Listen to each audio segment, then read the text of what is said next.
Bonsoir, mes amis. It is Mystery Monday. I'm your host, Stangalang21.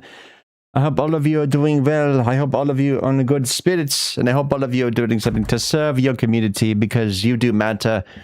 So tonight, we are going to play more Agatha Christie playing as Poirot on the murder on the Orient Express. We are relaunching GOG client as we speak, but tonight's more mystery. We play as Poirot, and we also play as Joanna. And it's time to find out the mystery of who, why was murdered on the train. And we're trying to find out who was the culprit. Though we do not have an answer yet, that will not stop us. I have my fake mustache on my face, like this. And we're going to get started. I hope all of you are doing well. I hope all of you are in good spirits. And I hope all of you are doing something to serve your community because you do matter. Bonsoir, Atlas. How are you, my friend? Good to see you. Hope you had a beautiful weekend. Hope all is well. We're going to start Murder on the Orient Express. So let's have at it. Bonjour. I know it's in the morning for you, but I say bonsoir. Bonsoir to my Eastern Coast friends. Pardon-moi. My throat is being a bit busy. Must be some kind of frog. Maybe a frog prince in my throat, so.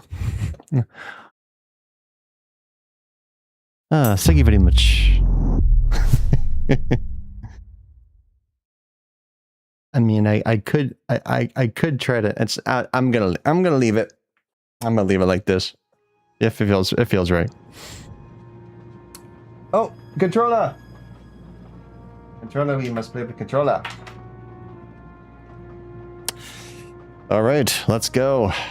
Going to continue from where we last left off on the Orient Express. Trying to remember. Oh, that's right. We're trying to find out who the culprit is. Let me see. So we are trying to find this dead little girl, and she was unfortunately murdered. There was a whole thing that was wired up. We came across a journalist who came across a bunker that was by the house, and we interrogated him because we may have found evidence that it was possibly him. But unfortunately, it looks like maybe the hair was planted, and it doesn't look like that we can accuse him. So I don't think he did anything wrong, but that doesn't mean he's completely innocent. So let's explore a little bit more. Is that the cat? My cat is looking at the window.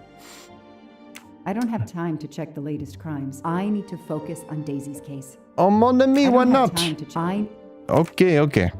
I know I have to stop printing. It's bad for the planet. You should go digital. It's really better that way. Okay, so I need to find out. Also, this mustache, I feel like it's coming off because of my sweat. All right.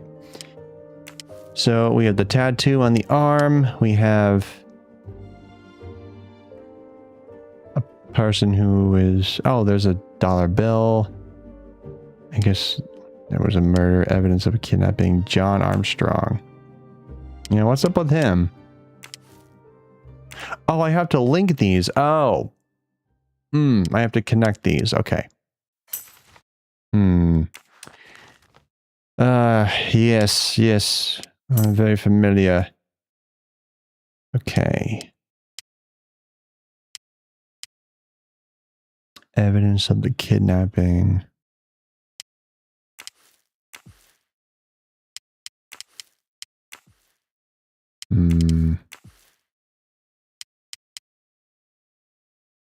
Michael Clark 4 years ago. A little cat shadow in the window there. That is true. It will come off. Am I supposed to do something here? I don't know if the tattoo is... No. Boston shooting victim. Records, arrest warrant. Come back to that. Oh. What's this? A bill from the power company with, I'm sure, plenty of excuses why my rates keep going up. Oh, they're gonna go up. Oh, look. Travel. For the discriminating traveler. Also for the overworked detective who never seems to have time for vacation. Well, I can dream, can't I? Of course you can, mon ami. Travel. Mademoiselle. Also for the overworked detective who never seems... Well, I can dream, can't... Okay, so I can't really do anything. Oh, wait, is it on the back? Oh, he's the spokesman. I see. Right.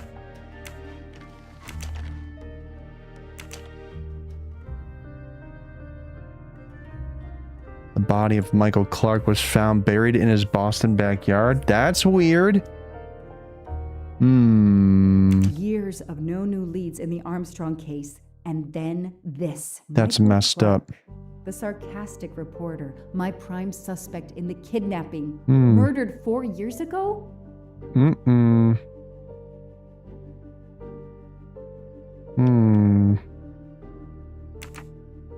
That's weird. Oh, is there more? Sorry.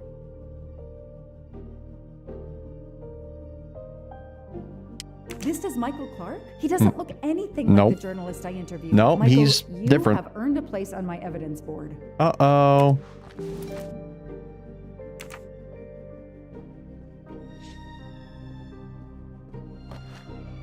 I've read it probably 10 times already. Herman But I can't get enough Melville. of it. Don't know why. Maybe because it helps me sleep? Search the evidence box.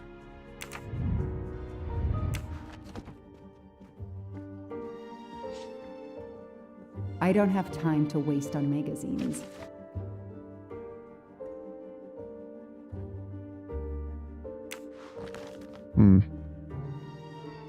Oh, this mustache is a little strange. It wants to come off. I don't have time to check the list. I need to focus.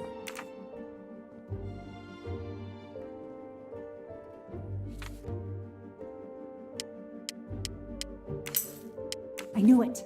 The faces don't match at all. They are clearly two different men. Okay. I should run facial recognition on my computer. Facial recognition. Guess I'll do that. Oh, I gotta check this again.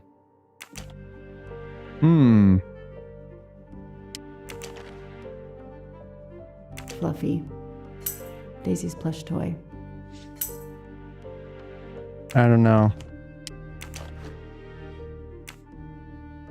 The lab team found this keychain in the cabin, but they wouldn't have bothered to examine the keys once the DA shut down the investigation. The keys were just tossed in the evidence box along with everything else. It's too unusual not to demand a closer look. Make sure you have gloves. Ah, there's numbers.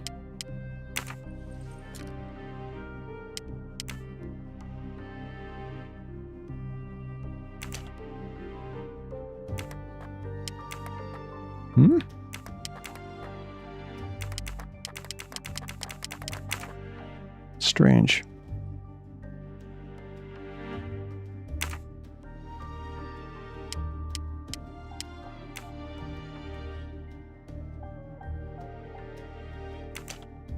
Oh. Oh. Key knife. Huh. They sell them on the internet for self-protection.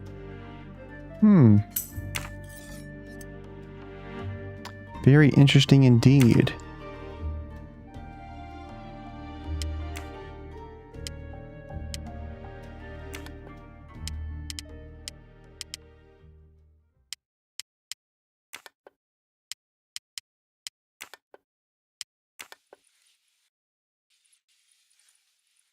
Oh. What do we find? A capsule and a smell. Bitter almonds. Cyanide. What the hell? That's crazy. Hmm? Hmm.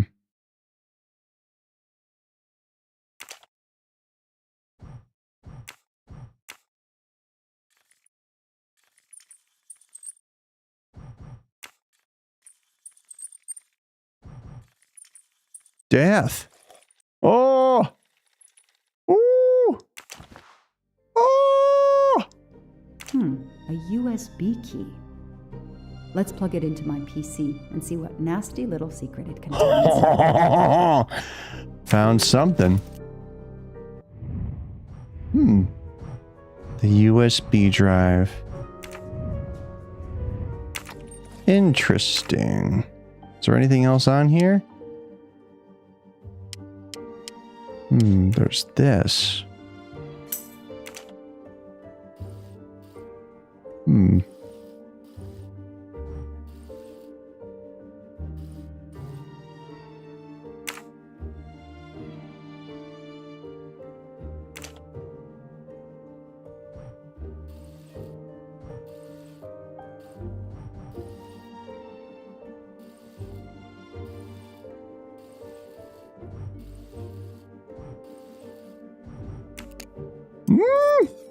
Ooh.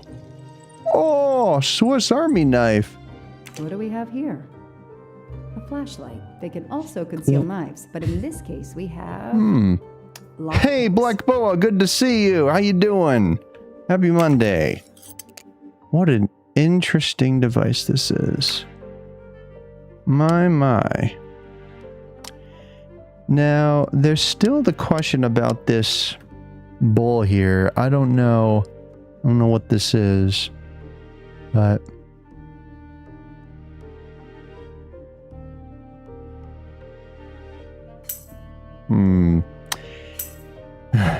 yeah, I know the eyes, but oh.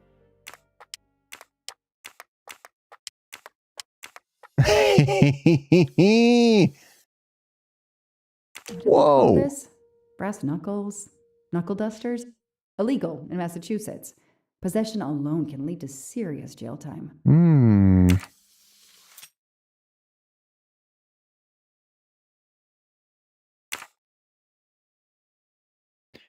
I think that's it.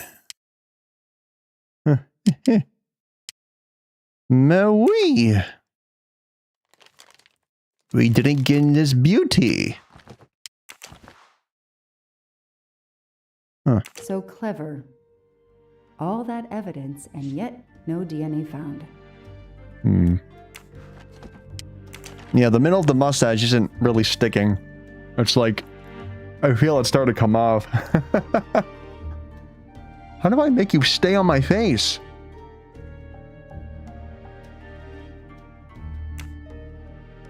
The only fingerprints found on the bottle were Suzanne's.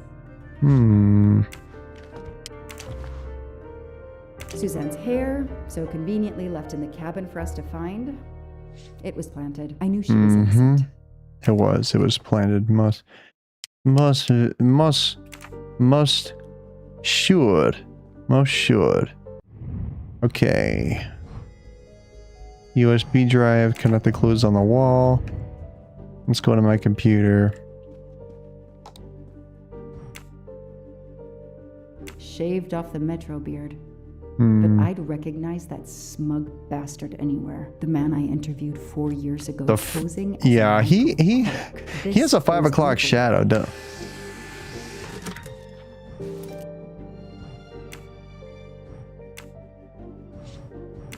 Money.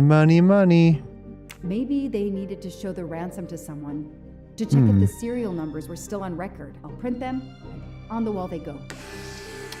Okay. To check if the serial numbers were still on record. Shaved the man I interviewed 4 years ago, posing as Michael Clark. Michael Clark, kind of weird. Okay, The real Michael Clark has been dead for years. Let's see if the photo of the fake Michael Clark matches someone in the database of known criminals. I've tried this several times in the past few years, but came up empty. Maybe whoever he really is has finally made a mistake.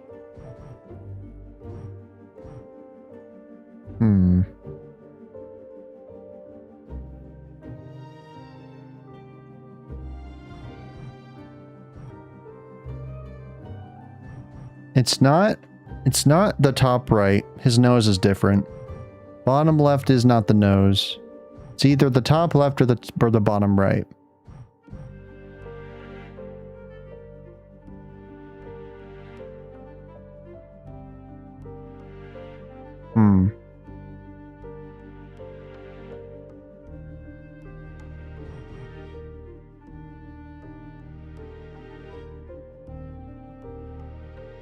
Might be this guy.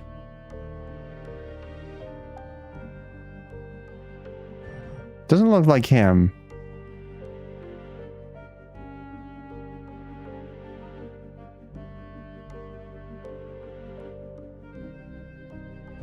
The eyes match there, but it doesn't match his eyes. Though I'm not so sure now.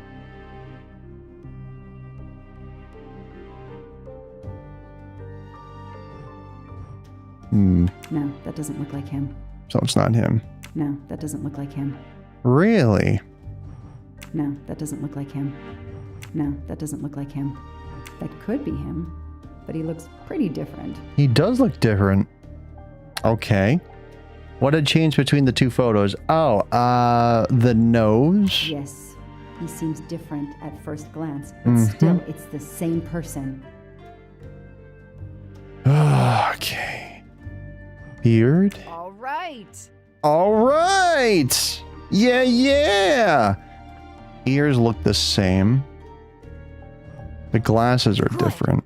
And then I think the hair. He's changed his appearance a lot. Probably had some plastic surgery on his nose, but there is no doubt it's the same person. Let's see why he was arrested. Samuel Ratchet. Oh my god, it's Ratchet! Ratchet was the guy. So the person on the train. The person on the train. It's this guy, right? He arrived at Yerevan Airport in Armenia in possession of stolen ancient artifacts. The three Mesopotamian statuettes were confiscated and placed under sequestration by the court. The man paid bail. Probably had a lot of money. The trial is set for January 5th, 2024. Mr. Ratchet, you didn't just steal statuettes. What recent information does the database have on you? I don't know. I guess we'll find out.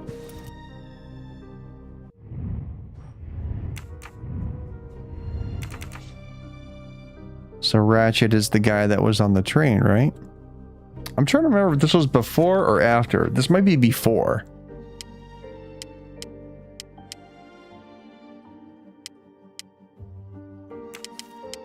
Goodbye, Michael Clark. Hello, Samuel Ratchet. The Yeah. man who stole your identity and your life. Damn, that's messed up. That is messed up. That's crazy.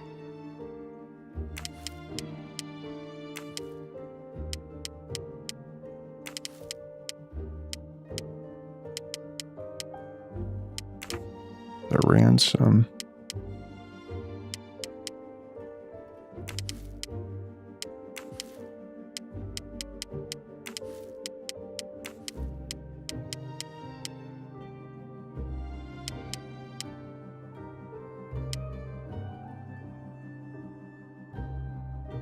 Suicide of John Armstrong.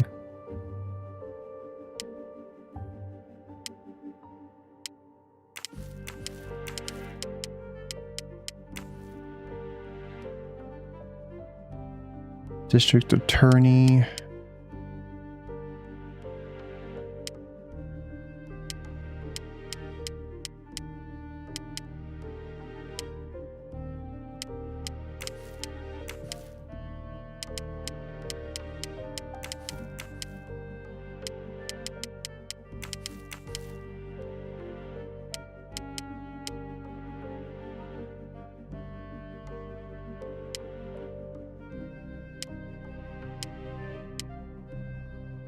wait, the tattoo. This tattoo is the same on both pictures. Aha.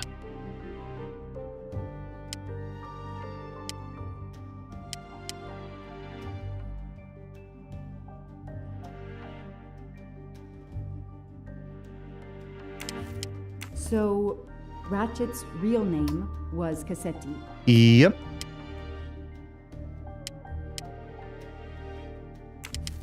The DA resigned soon after the Armstrong case. It haunted him just as it has haunted me.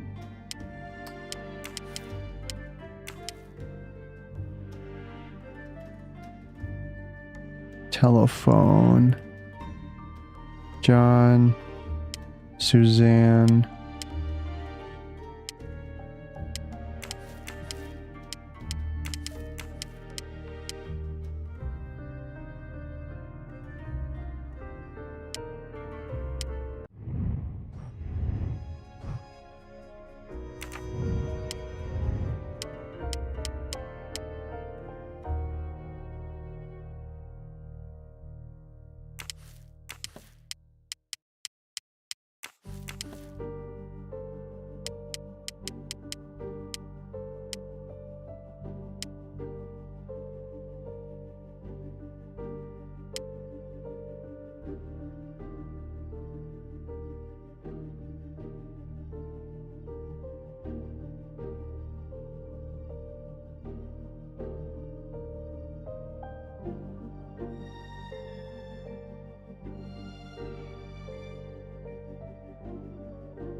Ladder, window, truck.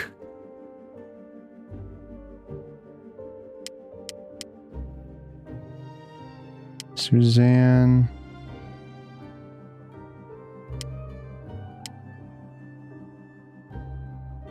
Sonia, John Armstrong.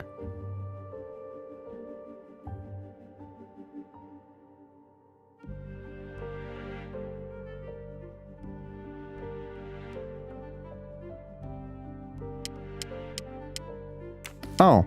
As Ratchet is alive, the dead man can only be Noah. Hmm.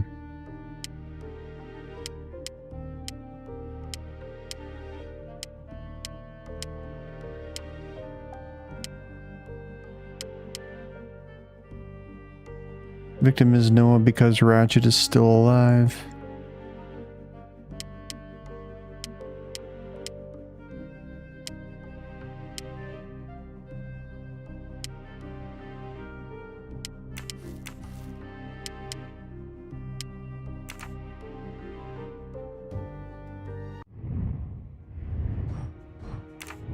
Still haven't connected everything? Hmm.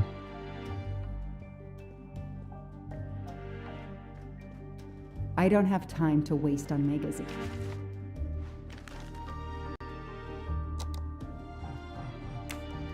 It's so frustrating. I have a name, but I can't find anything about him. But I know just who to call. The Ghostbusters, right? No? Okay.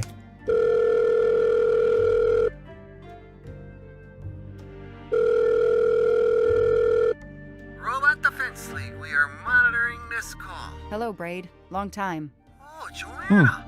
Hey, how may I assist you? I need you to search the dark web. Yeah, can you narrow that down a little? Because, it's pretty big and pretty dark out here. Could you find intel about a Samuel Ratchet? Samuel Ratchet. Got it. Bad dude? They don't come worse.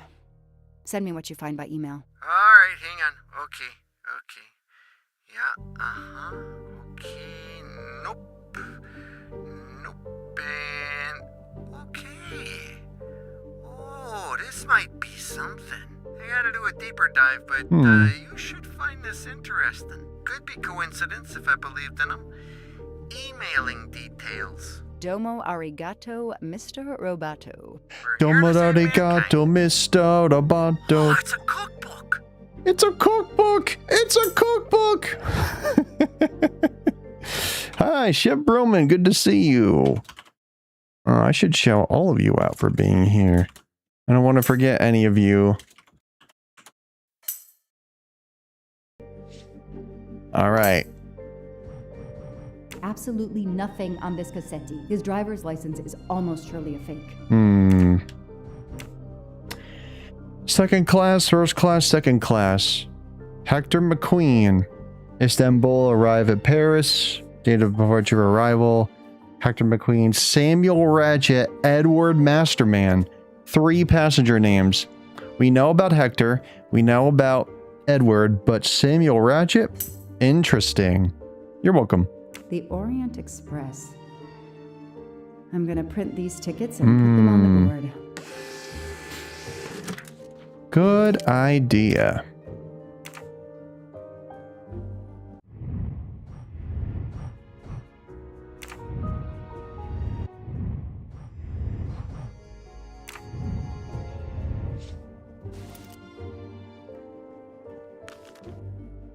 The Orient Express departs from Istanbul next week. So it is in the past.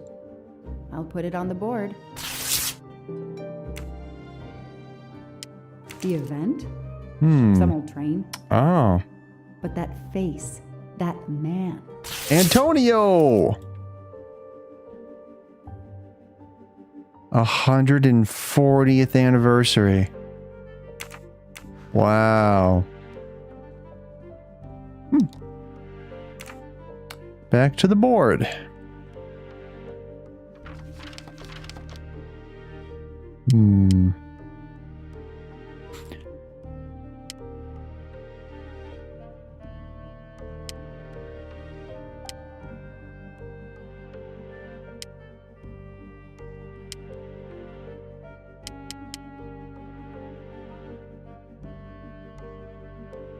Sam Ratchet.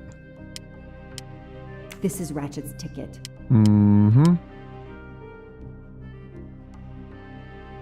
How does that play into it? With this? Corelli will be on the Orient Express next week. Hector McQueen. McQueen retires. The person traveling with Ratchet has the same last name as my district attorney. That's messed up, yo! What the hell? That is crazy. So did the district attorney basically just let him walk free? Is that what happened? That is nuts. That is crazy. Next week, a certain Edward Masterman will be on the Orient Express. Man, it's just all connected, isn't it? It is all connected.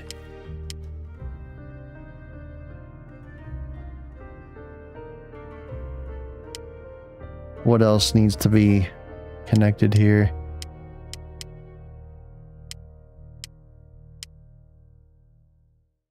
Oh. Ratchet will be traveling on the Orient Express in a week. Dang.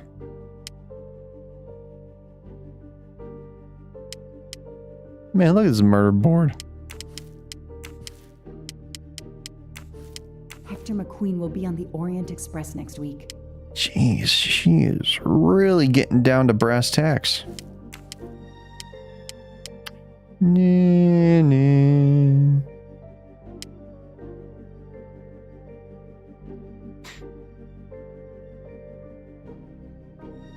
Oh.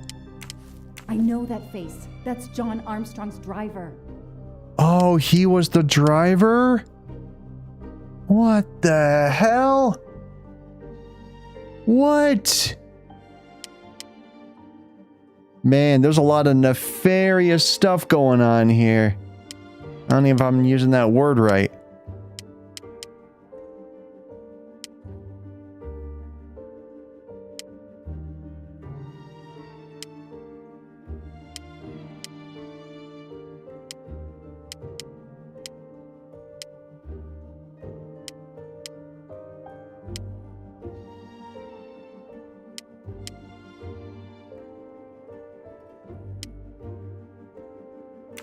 think that's it, right? Could be wrong. No, I still gotta connect the clues.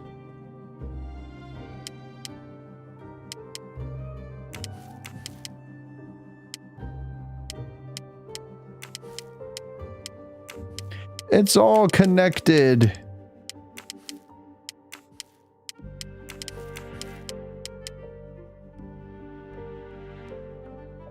Armstrong, Susan Moreau, Clark.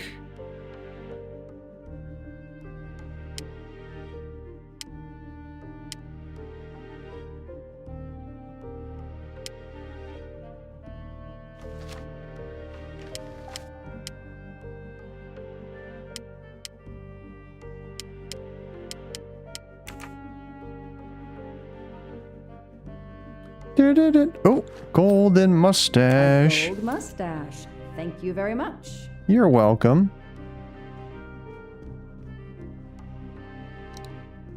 Oh. Hector McQueen, July 7, 1983, USA.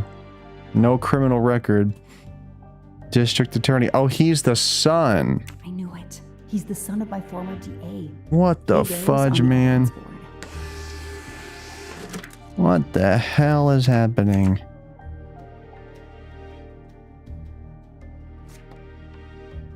Jeez.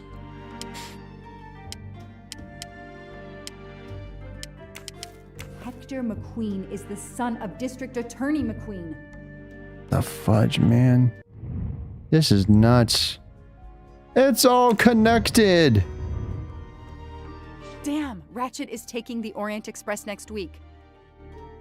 McQueen, the district attorney's son, is too. Mm-hmm. Foscarelli, the Armstrong chauffeur, is And too. his chauffeur. It can't be a coincidence. McQueen and Foscarelli must have decided to take revenge and will undoubtedly attack Ratchet on this train. Damn. I have to be on the Orient Express to stop them. And above all, I must stop Ratchet.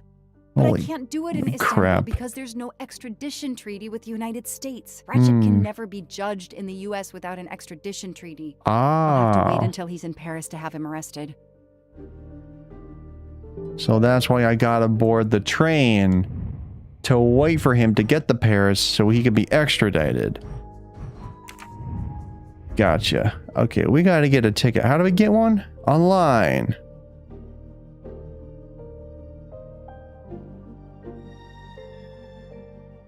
Every compartment is taken for this special anniversary journey. Oh, it's impossible to find a ticket. What can I do?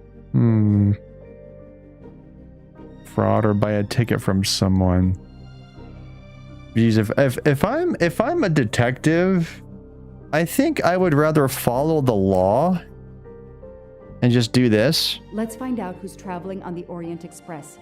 Time to call Braid.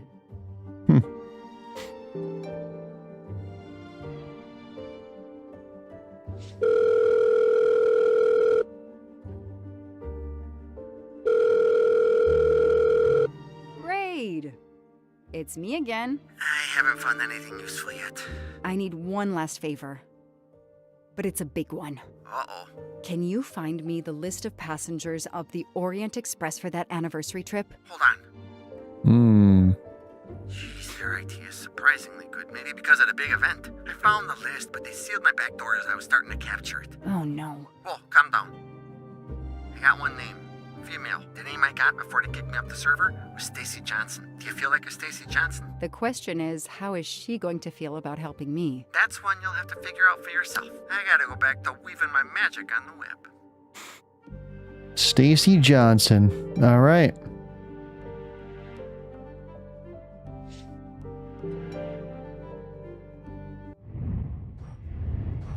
Find Stacy's contact and call her.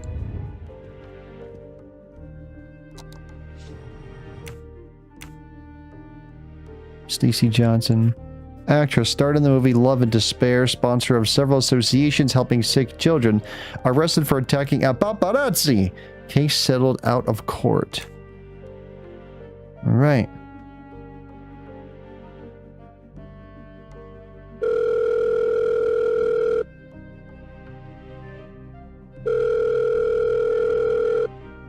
Oh, is this Stacy Johnson? Who's asking? Oh. I'll be truthful on this one. My name is Joanna Locke. I'm a police detective. And I'm just an actress. Now what did I do wrong? Nothing. I need your help. I need to take your place in the Orient Express. Is this a joke? No way. Uh-oh.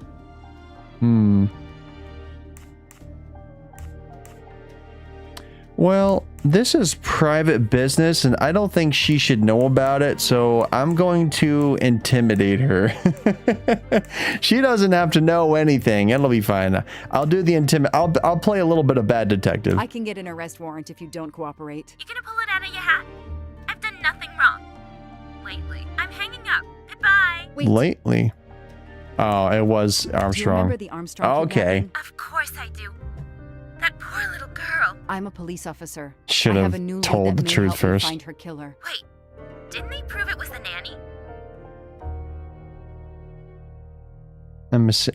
I have new evidence. I have found compelling new evidence. I've reopened my investigation. You know, I had my doubts about the murderous nanny. I played a nanny a couple years ago in a slasher. I was killed in the first episode, but it got me interested in helping kids.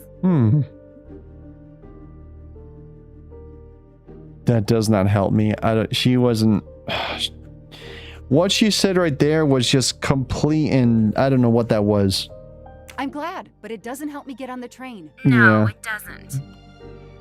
You could just be interested in your career. I'm hanging up. Goodbye. Wait, It was the wrong response. I don't like this. Stacy, please. You say you help kids? Well, I joined a Gotta couple help of those kids. associations who are trying to help underprivileged kids. If this little girl's real killer is still out there somewhere, I'd do anything I could to help. Getting Thank me you. on that train will help more than you can imagine. So, you want my ticket for the Orient Express?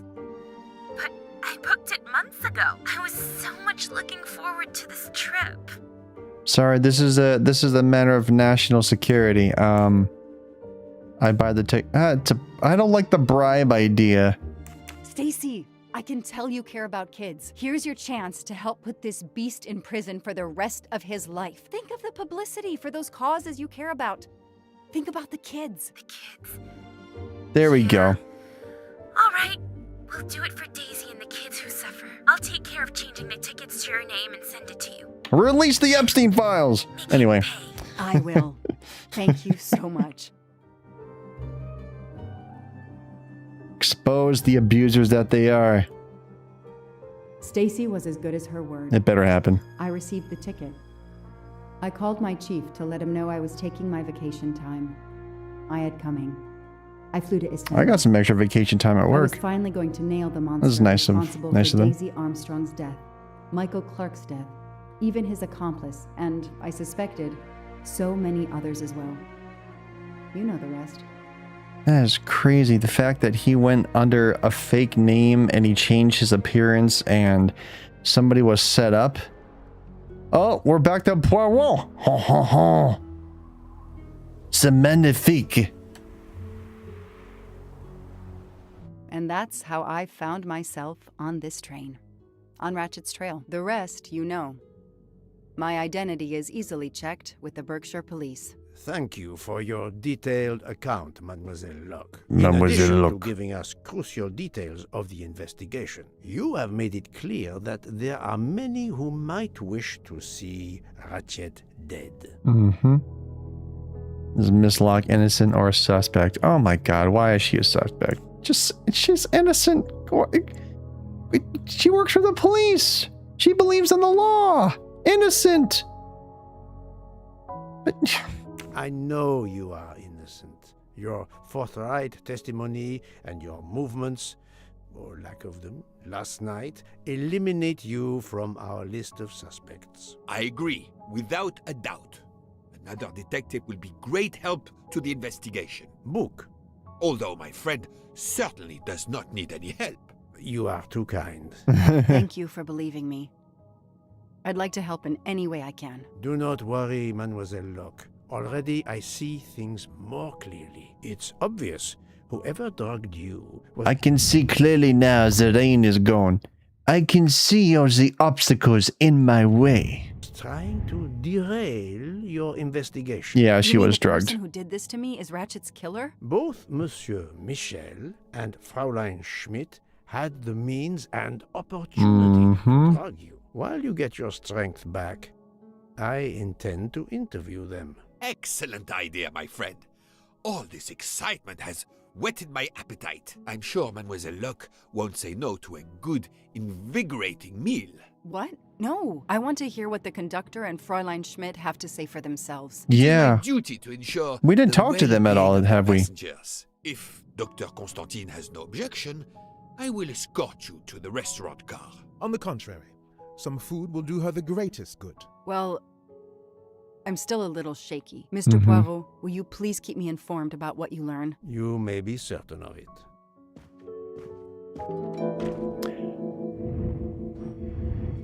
Interrogate Mr. Mitchell and Schmidt. And of course, conclude the investigation, which... we gotta find who killed Ratchet. Alright. All that snow. Are you familiar with the concept of entropy, Monsieur McLean? Entropy. Oh, Mr. Poirot, I didn't see you. Entropy? Randomness in a system or something? Yes, unpredictability. Even the best laid plans can go astray, thanks to something as simple as, An unexpected passenger? perhaps, or snow.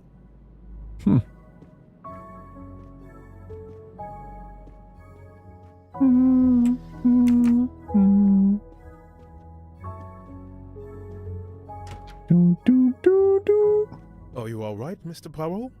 And Ms. Locke? Has she had symptoms again? I didn't mean to disturb you, Doctor. Everything progresses satisfactorily. What's this? A toy train! Book is a collector, and not surprisingly, he collects trains. I like trains.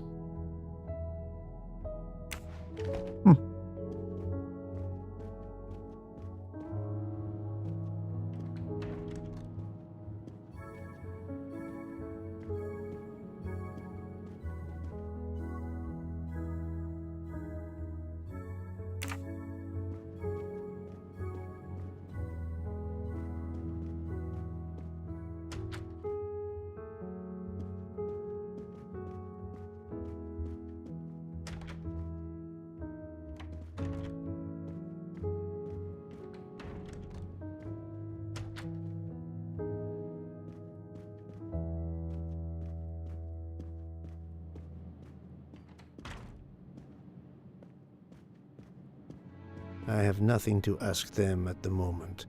I should leave them alone. Okay.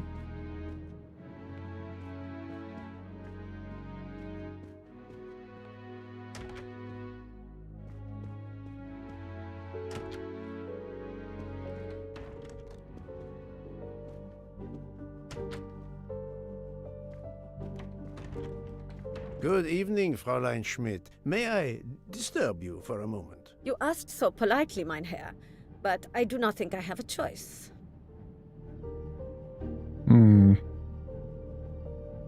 Mrs. Locke wakes up or you drugged her. I'm gonna say you wakes up. I wanted to let you know that your roommate, Mademoiselle Locke, is awake. Ah, yes, I'm glad to hear that. I was worried about her. Did she tell you what had happened to her?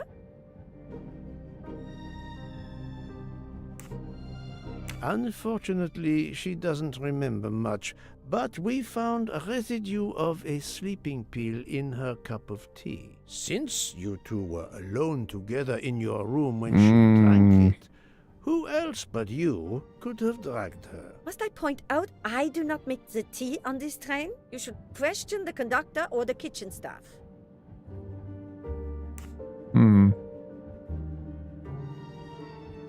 She almost died?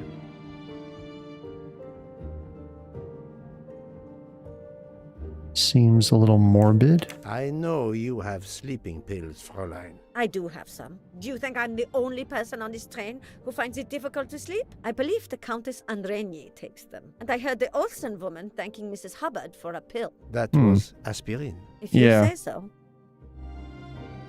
Okay, so she almost died. Mademoiselle Locke could have died. Whoever drugged her must not feel any empathy for their fellow human beings, given the dose that Mademoiselle Locke ingested.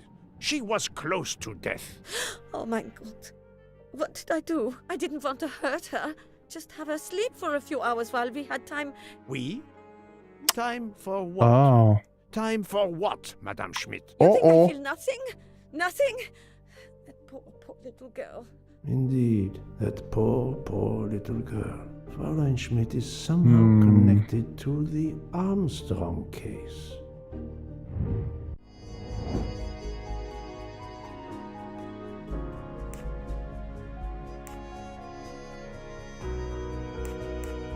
I can't inspect for some reason.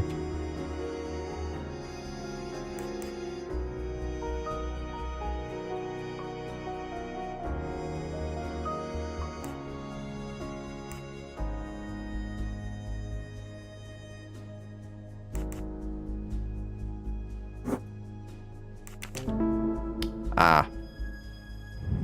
That's the right answer.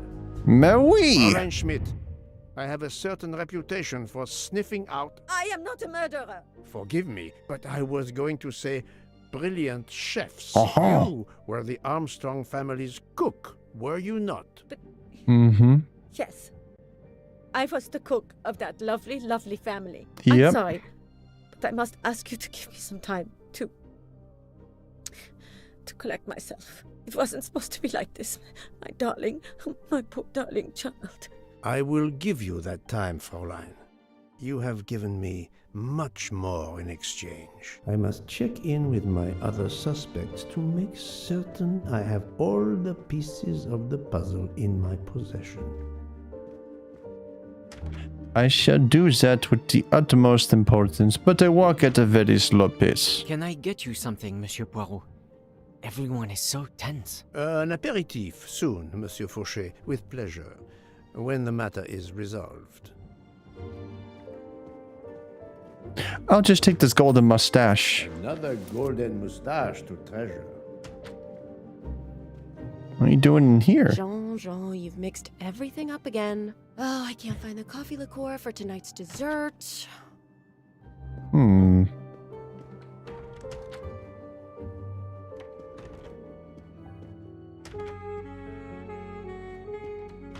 You're right, Mr. Boog. This dessert is delicious. I'm glad we didn't wait for dinner. I promise the entrée will be superb as well. Detective Locke, you are recovering well, I see. Yes. I should be helping with the investigation. Do you know who drugged me? It is early yet for conclusions. When I return, then we shall see. Do not worry, Poirot. She is in good hands. Hotaru, Freya, and yours truly are looking after her. Good.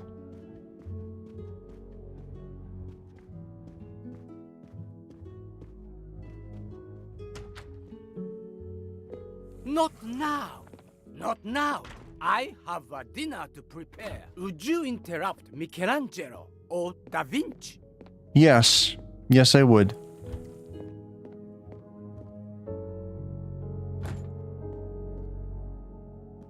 No gold mustache in there?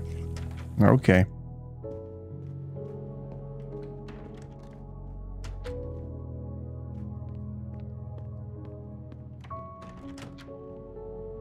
There he is. What? Okay. Good evening, Michel. Am I bothering you? You seem stressed. With everything that's going on, I must admit, it's difficult to be relaxed. Of course, I understand. Especially since we know that Detective Locke's tea was drugged before it was served to her. Detective? Come now, Michel. Oh, he doesn't know. Surely you would have taken the opportunity to search her things and found her badge. Luckily, she woke up and was finally able to tell us her story. Hotaru boiled the water, Jean made the tea. I just brought it. Sir, it could have been any of the staff. Your defense is to accuse others? Uh-oh. Oh. You have a network connection? No, unfortunately. It's just an automatic reminder to pay my rent. I always forget, and that is not a reminder to pay your rent. To be involved in the murder. You are lying. His post at the end of the hall, and now I know why. I know more than one of those people on the screen. Yeah. It was the person on the left.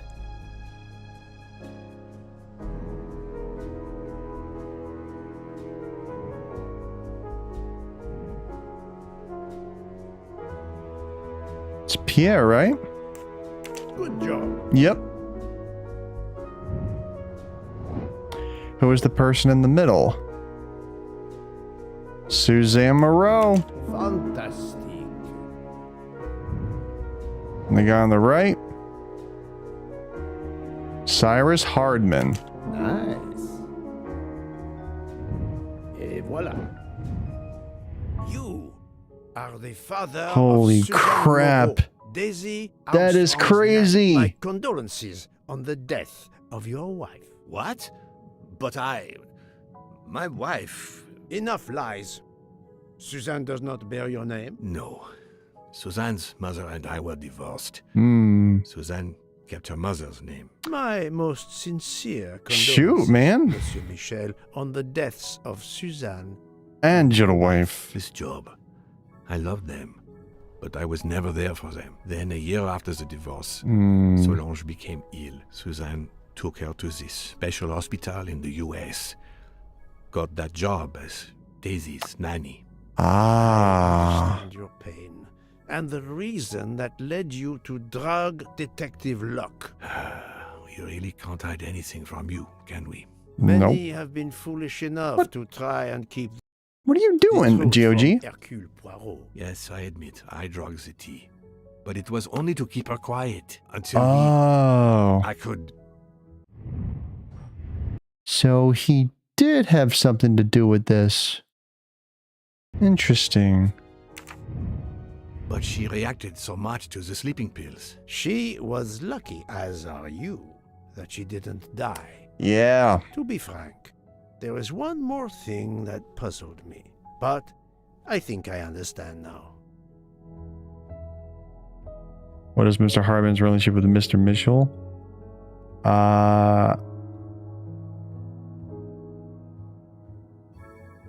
The future son-in-law? Monsieur Hardman was Suzanne's fiancé. Huh. I have the impression my whole life to you is an open book. Yes, Cyrus was my daughter's fiancé.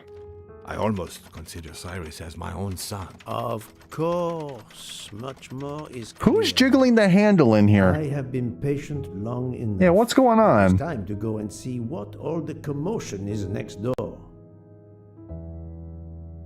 What the heck is happening? What's going on in here? Uh-oh. Monsieur Hardman, Cyrus. The gods who watch over detectives must have trapped you here. Why didn't they watch over me? I'm a detective too. I was talking to Michelle about a leaky faucet, and I wanted to go out, but yeah, sure. No need to invent some preposterous story. But really, Michelle has told me everything. Yep. You are the fiancé of Suzanne Moreau, his daughter. Oh. Clearly. I see. Surely this is not a big surprise to you. No. Suzanne was the only woman I ever loved. And I failed her. I'll move my camera a bit. Seems a little off. There we are. We got into a spat. It was nothing, but I was too proud to apologize. We weren't speaking at all. Suzanne never really cared for that guy, Noah. She would have forgiven me. If only. If only. If only. A common refrain between lovers who quarrel. Triangle. Obviously, Pierre Michel and Fräulein Schmidt both drugged That's Detective crazy. Locke, causing the overdose. Ah. She has trouble waking up. Time to report my findings to her and book. They both drugged her tea? That's golden mustache. ha ha ha ha! Golden mustache.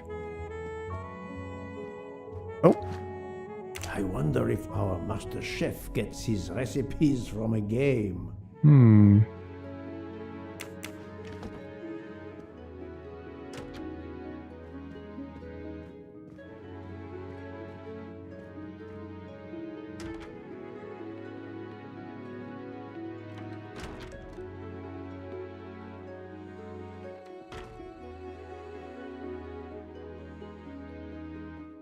Anything back here? No? Okay. Thought I'd check.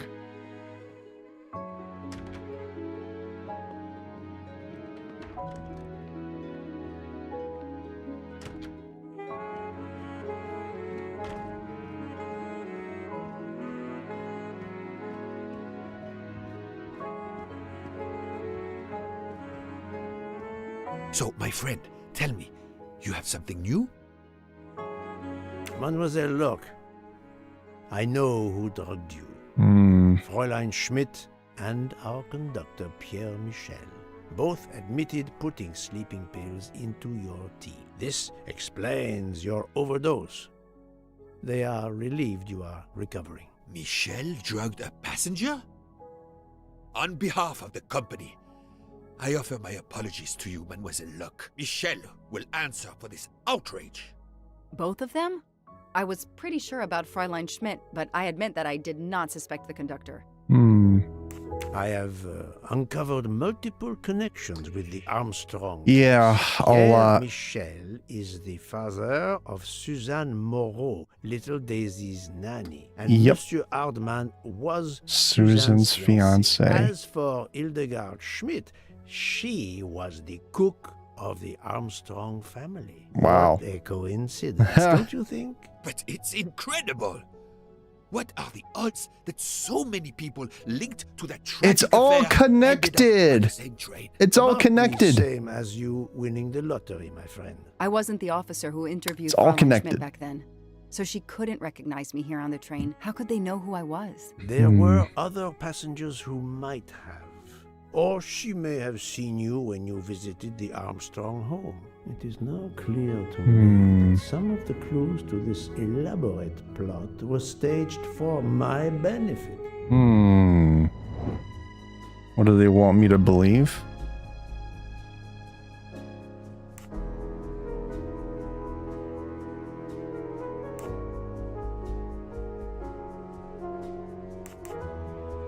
A false lead.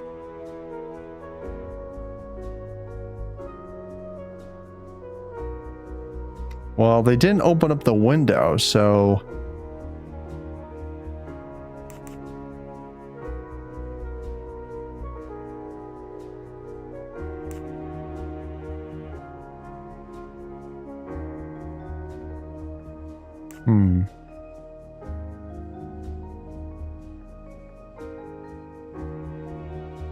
Was it this one? Ah, got off immediately. My little gray cells did not let me down. Some clues and information collected so far could lead to a hypothesis.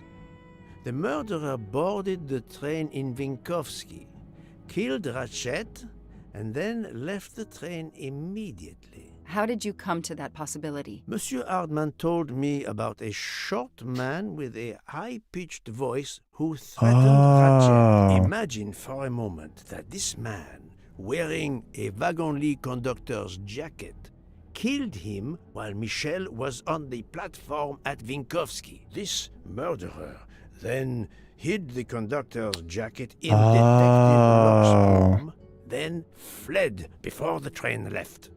Why choose Detective Locke's room? Why, indeed. Let me re-explain from the beginning.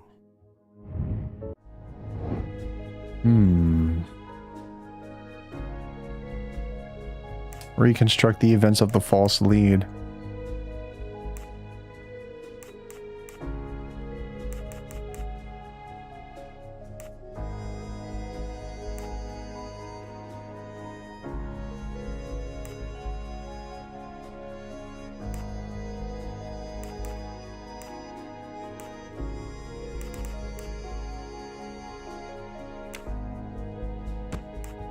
Disguised as a conductor.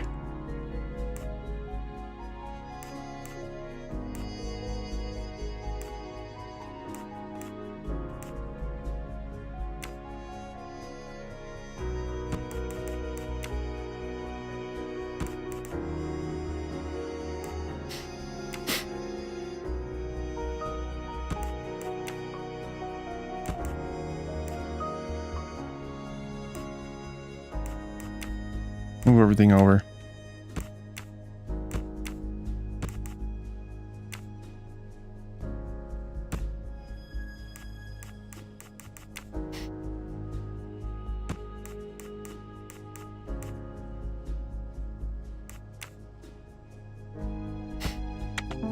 Hey! That's the First try. Hey. Oui, that must be it.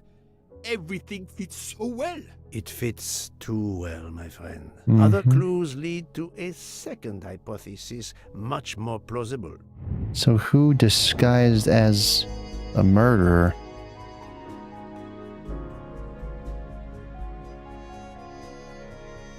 There are several murderers who escaped to Vinkovsky. There are several murderers who wanted Ratchet's money. There are several murders all related to the Armstrong case.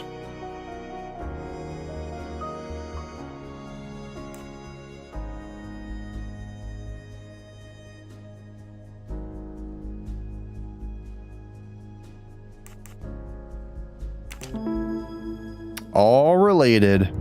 I'm right again. That happens to me a lot. So, we have multiple murderers, all related to the Armstrong case. The murderer from Vinkovsky was a fabrication to turn suspicion away from those on the train. They expected the investigation to be led by some small-town official who could easily be misled. Mr. Poirot? Detective Locke, forgive me. You are an obvious exception. You tracked Ratchet with the tenacity of a bloodhound. Unfortunately for the killers, That's a good shot there. They not only had you to deal with, but now they had, and I say this with all modesty, The world's greatest detective. Detective Hercule Poirot, dropped into the midst of their meticulous planning. Multiple murderers? Multiple detectives? Poirot, please take pity on me. Who is linked to this case? And who? I think this might be a fourth wall joke because literally the whole entire case is set up by the story developers and the writers and the directors, and it kind of feels like that way. Like he knows he's inside of a murder mystery when there's so many links to a lot of characters. But then again, maybe I'm being hyperbolic and that's not the case, but it would be a cool little twist to have. Who is not? My poor friend, I have gone speeding out of the station without you. I will continue. Who are the 9 people we know are connected to the Armstrong case? Okay, so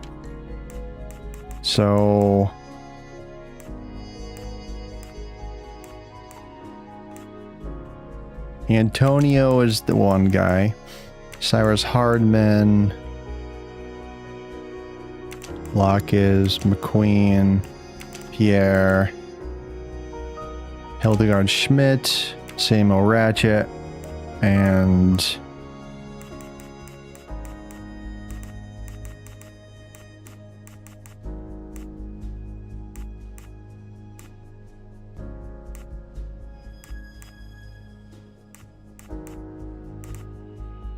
whoever was the cook? She was the cook, right? Freya.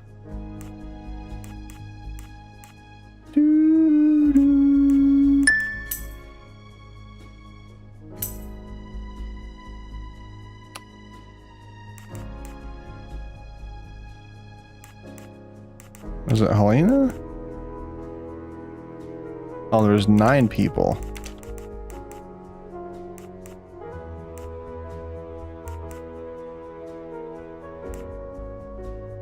Masterman, because he had a ticket. I do not think that's the right answer.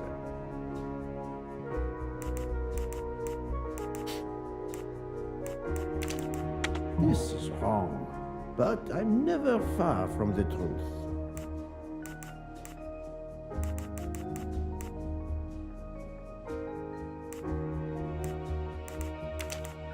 I must admit I'm not right this time.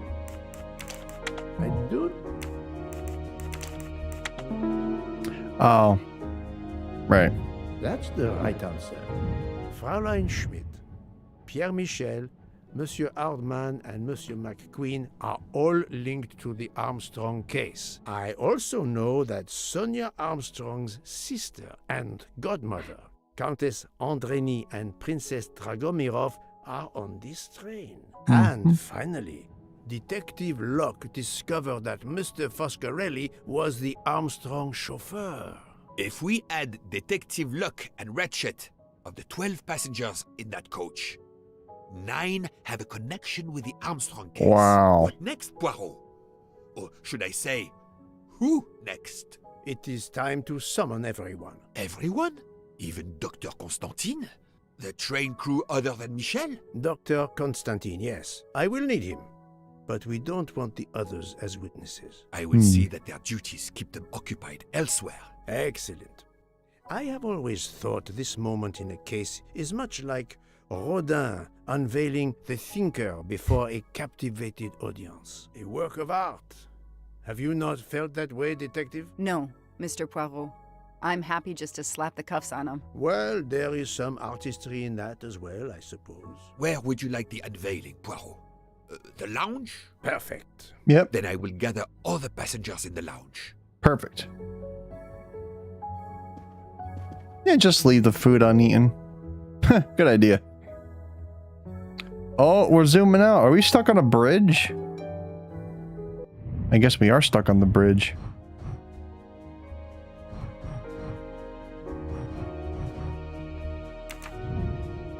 Off towards the lounge.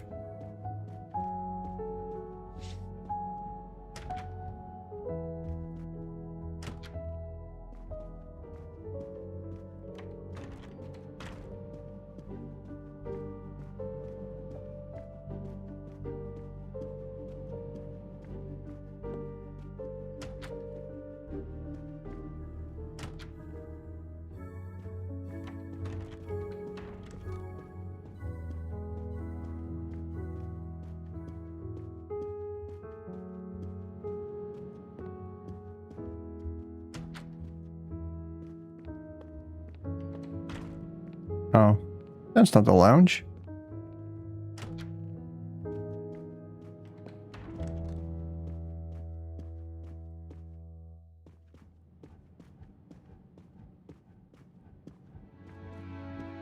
Do do do do do.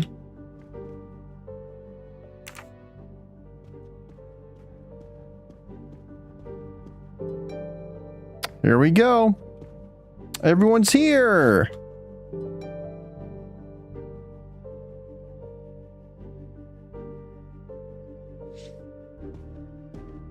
Monsieur Bouc, are the train crew locked in their quarters? Yes, they are. Then the stage is set for the final act. The final act? Ladies and gentlemen, I have gathered you together to hear my reconstruction of the murder of Samuel Edward Ratchet, also known as Cassetti. There is not one, but 2 possible solutions of the crime. I shall put them both before you, and I shall ask Monsieur Bouc and Dr. Constantine here to judge which solution is the correct one. 2 solutions? Mr. Poirot, I am hardly qualified. Nevertheless, your assistance is required.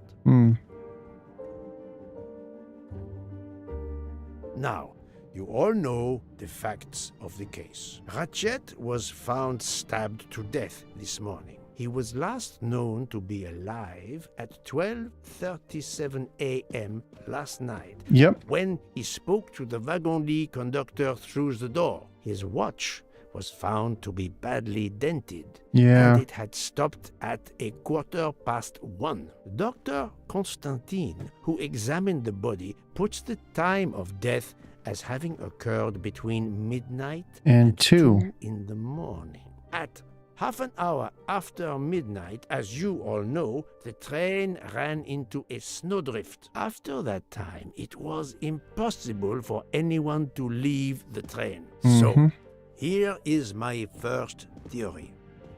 The enemy, as Ratchet expected, joined the train at Vinkovsky by the door left open by Captain Arbuthnot and Monsieur McQueen, who had just descended to the platform. He was equipped with a wagon-lit jacket, which he wore over his ordinary clothes, and a pass key which enabled him to gain access to Ratchet's compartment in spite of the doors being locked. Ratchet was under the influence of a sleeping... Okay, Atlas. Sleep well, my friend. Good night, good luck, Godspeed, and God bless. Draft. This man Au revoir. stabbed him with great ferocity. 12 wounds in all. He left the compartment through the communicating door to Madame Hubbard's compartment. Yes, that's so. Scared me half out of my wits. The murderer thrust the dagger he had used into Mrs. Hubbard's handbag in passing. Yep. Without knowing it, he lost a button of his uniform. Then he slipped out of the compartment and along the corridor. He put the uniform jacket into Detective Locke's suitcase to cast suspicion on her. And a few minutes later, dressed in his ordinary clothes, he left the train just before it started off again, using the same means for egress. You too. Door near the dining car.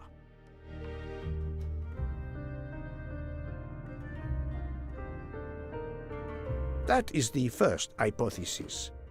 But there's a second. For that, we must examine the motive for the crime.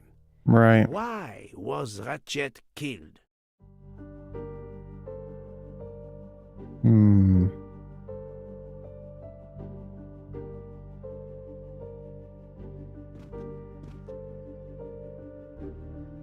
Well, there was... We saw money, but maybe they were trying to buy their way out of it. They were, like, using money to possibly, like... I don't know.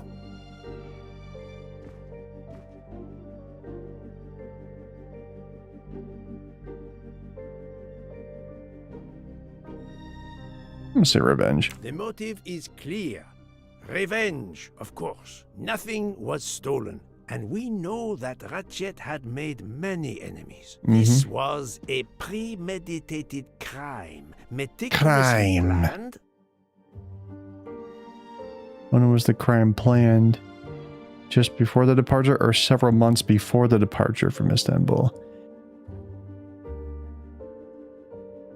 So, according to what Joanna Lockett said, it was a week before, but I think it was several months before the departure, because I don't think this could have happened within the span of 2 weeks.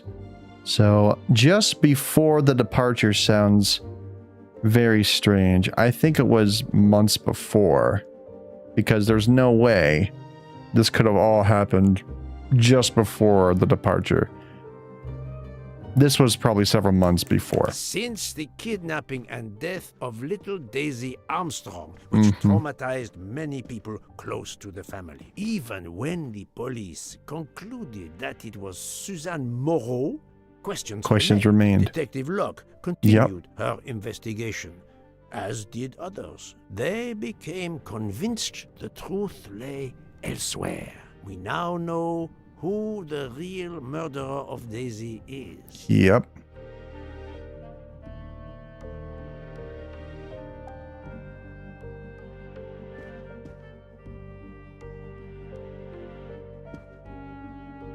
It was not Suzanne Moreau. I don't think it was her.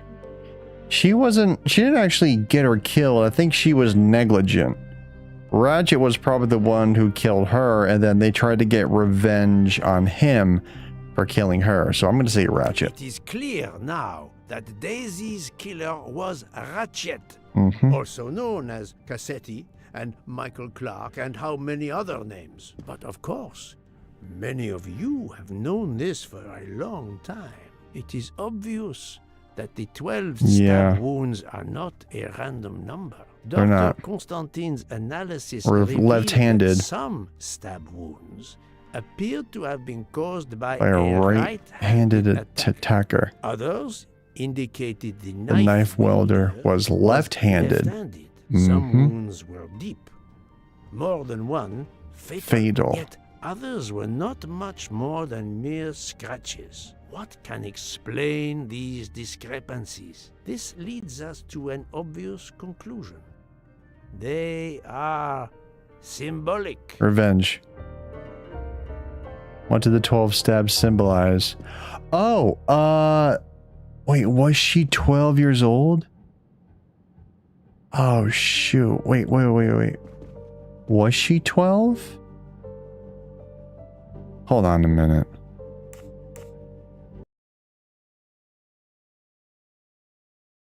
Hold on.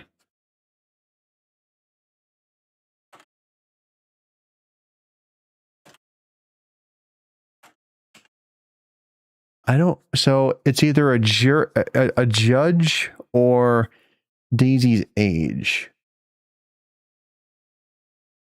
I don't know. I thought maybe it is Daisy's age. It was 12 times, right? I don't think it was a jury. I don't think so.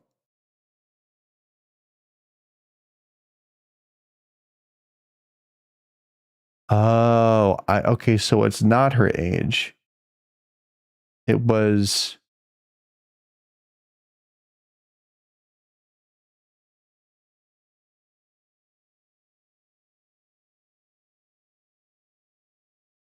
Yeah, it wasn't her age. It was the amount of juries, because the person who was in charge of the case ended up retiring and must have like paid them off or something. So I think it was probably because like the number 12 is a symbol. It means something symbolizes.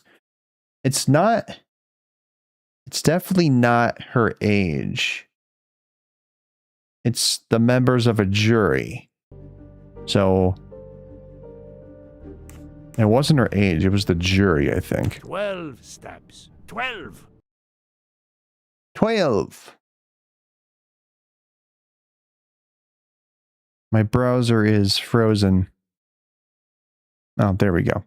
Sorry. The same number as a trial jury in the United States. But not just a jury of 12 members condemning him to death, but 12 executioners as well. This self-appointed jury had meticulously planned for everything except snow. Yep. The avalanche that stopped us, as well as the presence of not one but two detectives on the train. They tried to escape off of the train, but they realized that there was too much snow, so that explains the open window, and then it wasn't shut. So the person who... Yeah, that makes sense. Everything makes sense now.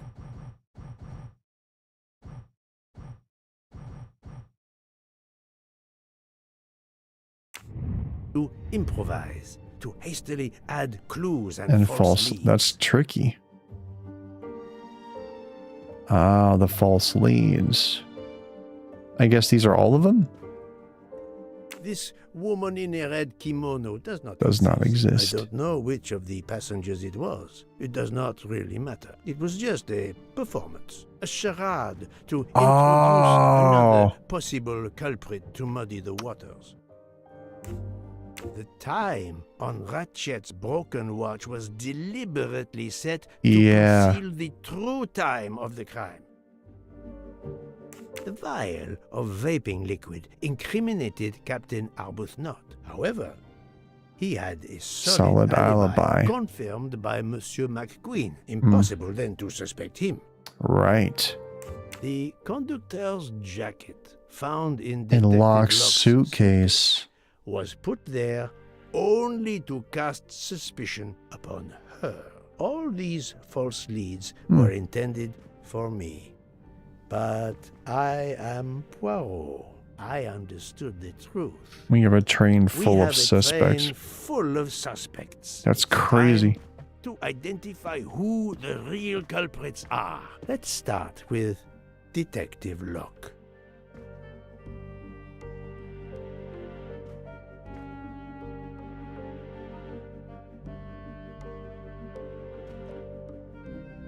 I don't think she did. If she was so busy trying to find them,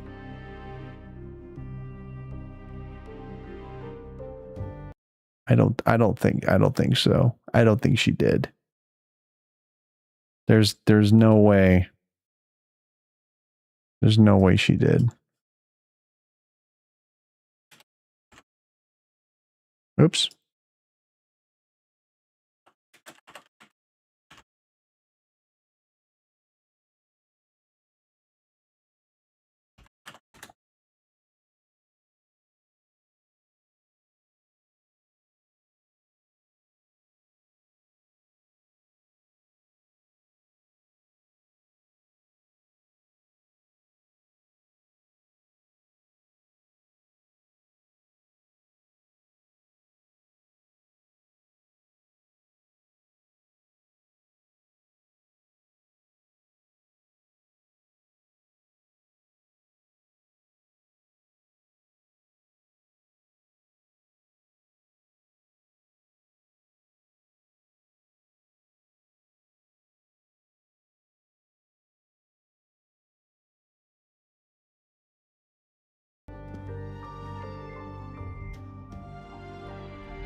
No. She was drugged. Planting the conductor's jacket in her suitcase was an attempt to implicate Detective Locke, but she couldn't fake her drugged condition. Dr. Constantine can testify that the drugged tea incapacitated her for hours, and she had 2 relapses. Let us move on to Monsieur McQueen. When I told him about Cassetti, he looked very surprised that I managed to make the connection between him and the Armstrong case. He told me, "But I thought we had..." I think he meant... I think we had eliminated all the clues. You thought you didn't leave any real clues linking the murder to the Armstrong kidnapping. Moreover, you insisted that Ratchet did not speak French. Damn straight. When you knew I had heard a voice calling out in French that was supposed to be Ratchet.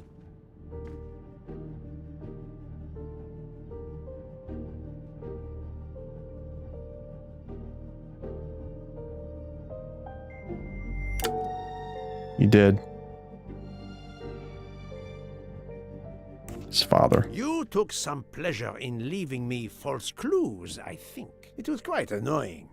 But you told me yourself that your father was the district attorney who handled the Armstrong he was. case. The case haunted my father. At first, he believed Suzanne Moreau had helped her boyfriend, Noah, to kidnap Daisy, even though there were questions that went unanswered, and a young policewoman refused to let it go, continuing to find discrepancies, but never enough to reopen the official investigation. That policewoman sits there.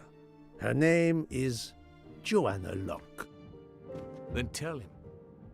Tell him how in the end my father believed you, how he resigned a job that he loved, racked with guilt that he may have let that monster go free. He died young, broken, His faith in justice broken. That's what Ratchet did to him. Thank you for your honesty, Monsieur McQueen. Your father is one more victim of the man who called himself Ratchet. Mm-hmm. Now, I will turn to Ratchet's valet, Monsieur Masterman.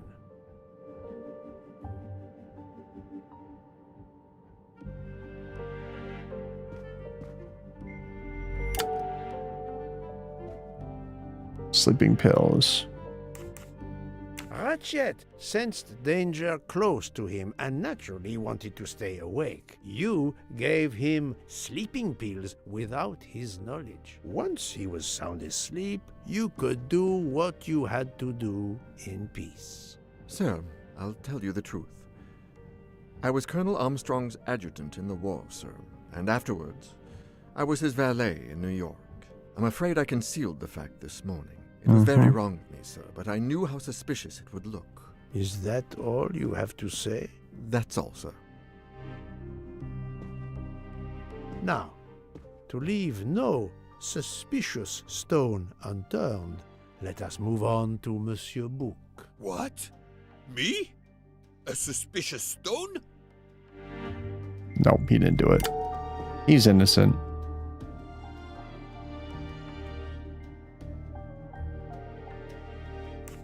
Book, my friend, of course you are not guilty. You did everything you could to get me on this train. What madness would cause you to ensure, and I speak with all modesty, that the best detective in the world could be present to witness your crime? But doesn't our friendship count as well? Most assuredly, but a murderer can wear all sorts of masks, including friendship. Let us consider our ever-efficient wagon-lit conductor, Pierre Michel.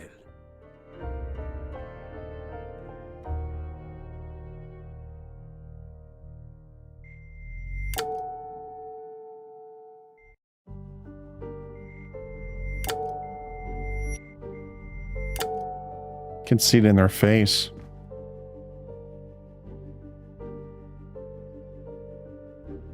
Your admission that you drugged Detective Locke immediately incriminates you, but the murder could not have been possible without your very capable assistance. Your knowledge of train procedures made the murder possible, and your position in the corridor of the train allowed you to be the perfect alibi for several passengers.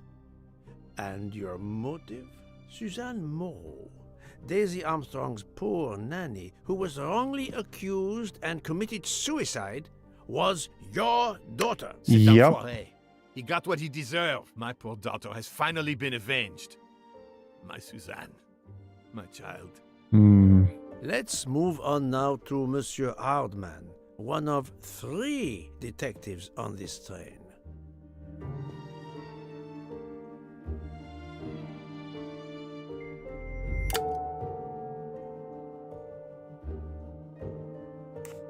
Monsieur Hardman, I think you are a real detective, but you were never hired by Ratchet. Your alibi was that you were watching the corridor to protect Ratchet, which, of course, you never did. You protected Pierre Michel. However, we just saw that his alibi doesn't hold up, so neither does yours. I don't know about the conductor. Being Suzanne's fiancé, you had a substantial motive to punish Ratchet. Yep. You used your detective skills, just as Detective Locke did, to hunt him down and finally avenge the death of your beloved. That's right, Mr. Poirot. I do have some detective skills. I never doubted it. Now, Fraulein Schmidt. The lady's maid with the soul of a cook.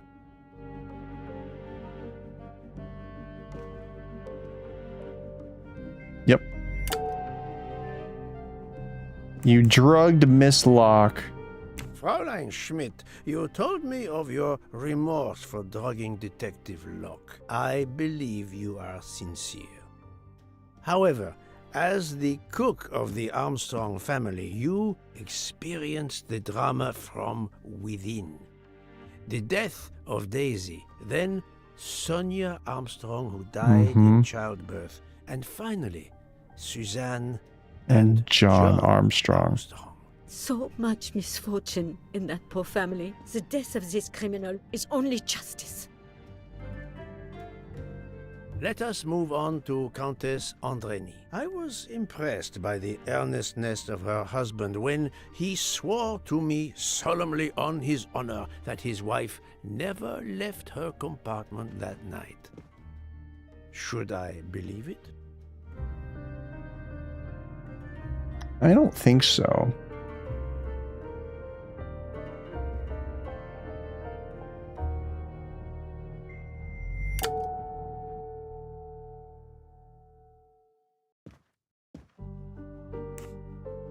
Countess Andreni, being Sonia Armstrong's sister, you had every reason in the world to want to avenge her, but you were incapable of stabbing someone, even after what he had done to you and your family. The night of the crime, you simply took a sleeping pill. That's I true. appreciate the irony that nearby, Detective Locke was also in a drugged sleep.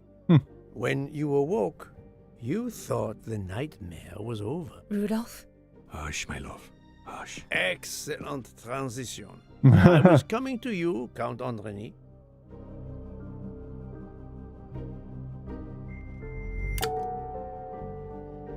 He didn't like his face. He replaced Mrs. Andreni, or he is athletic.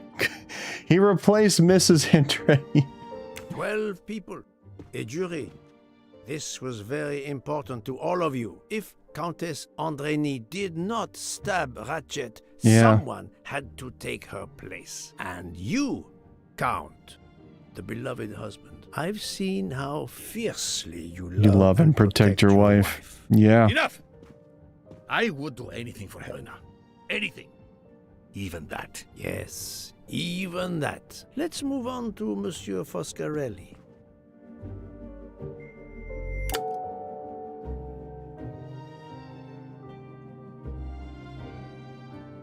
Detective Locke found out that you were the Armstrong chauffeur, and that you planned to travel on the same train at the same time as Ratchet. Yep.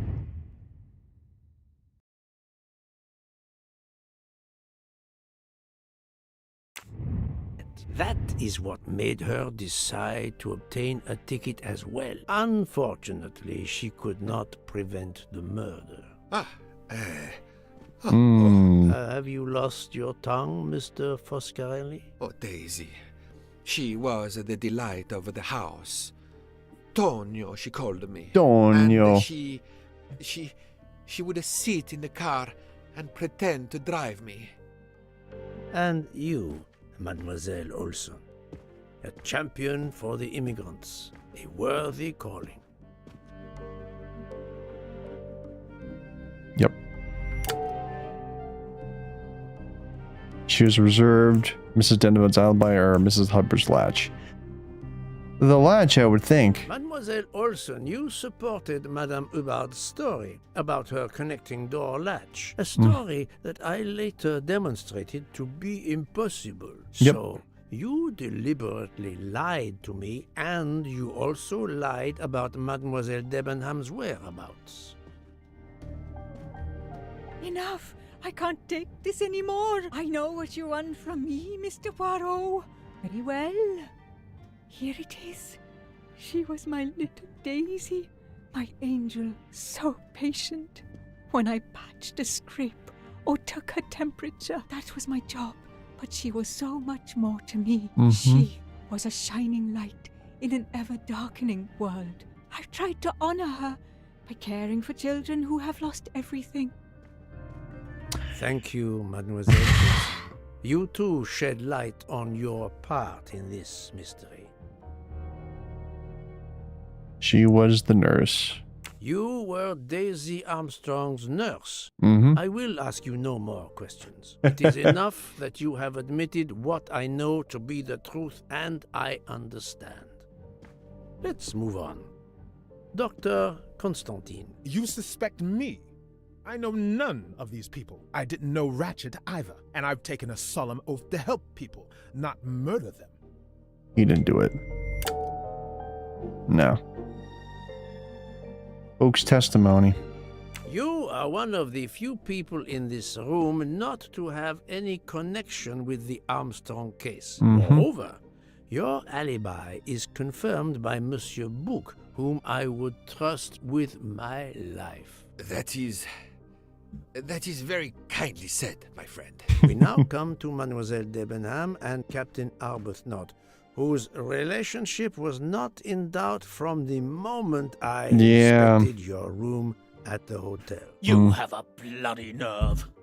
Indeed, I do. We're getting married. Congratulations. But I would rather talk about your relationship to John Armstrong.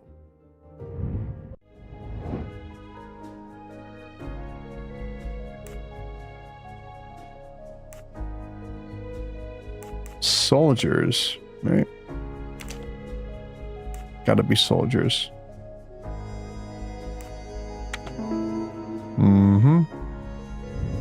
Et voila. Et voila. Captain Arbuthnot, you served in the army with John Armstrong. What I don't understand is why a man your age is still a captain. One might expect you to be a colonel as well. Ever fought in a war, Poirot? It was war that first brought me to England. Then you know what it's like. There's a shattering sound and death. And mistakes. And mistakes. Acting on intelligence that proved to be wrong. I sent a patrol to their death. Good men. Brave men. Wasted. John testified on my behalf at a court-martial. I'm not a colonel. I don't deserve to be, you bloody fool. But I'm also not in prison. John remained my best friend until... There, you have my story. Understand now? Archie, calm down, please. You're right, Mary. What you see in me, I don't understand. Oh, Archie, I see in you what John saw. Miss Debenham, I'm sorry. My turn, is it? I'm afraid so. And you have caused me quite a puzzlement. Your connection with the Armstrong family was not obvious. Then I remembered the job you currently hold. There's the teacher, right?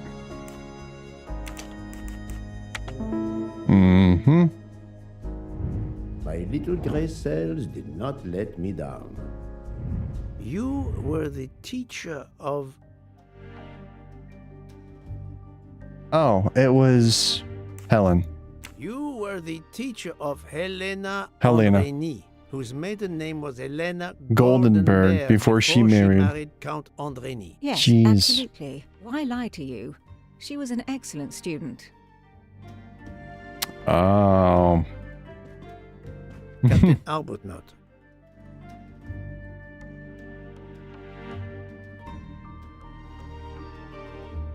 Yep. McQueen's testimony. You had one of the strongest alibis, thanks to Mr. McQueen. But his testimony melted like a snowflake. There went your alibi. Poof. Unless you have another one. Nope. He doesn't. As for you, Mademoiselle Debenham.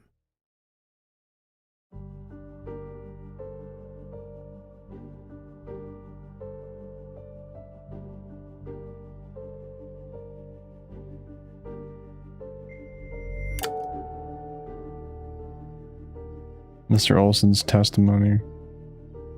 Yep. Mademoiselle Olson was the only one who could confirm your alibi. I think you know where you stand. Very good, Mr. Poirot. Are you satisfied? I will be soon. Now I must turn to Sonia Armstrong's godmother, Princess Dragomirov. Yep.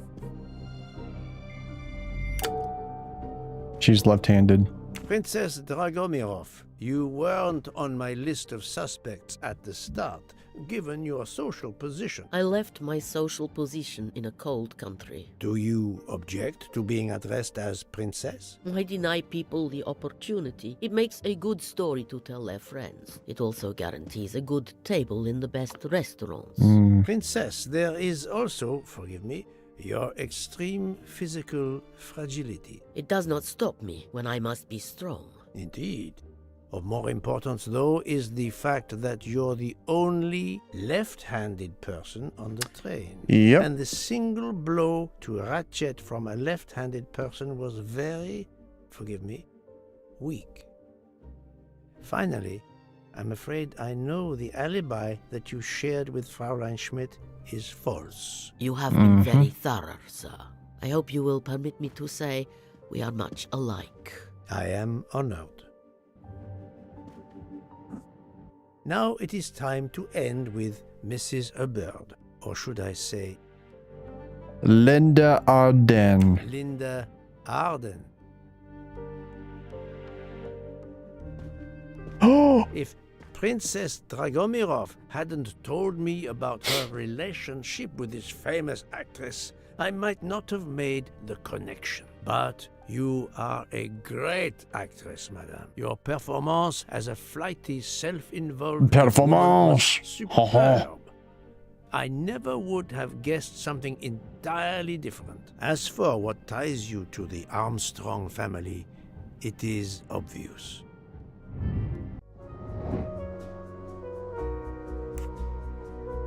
Oh, she was the Sonia's mother. That was easy. That was very, very easy. Mrs. Hubbard, you are the mother of Sonia Armstrong and Mrs. Andreni. Mm-hmm. She did.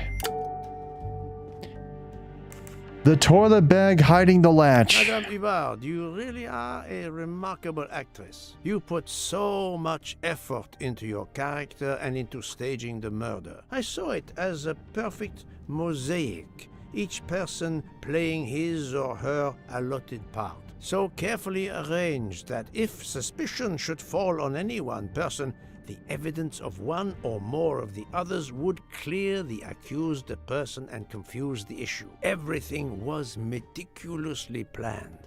But you hadn't expected that Detective Locke and I would be on this train. And the avalanche would block it on the night of the murder. You had to improvise.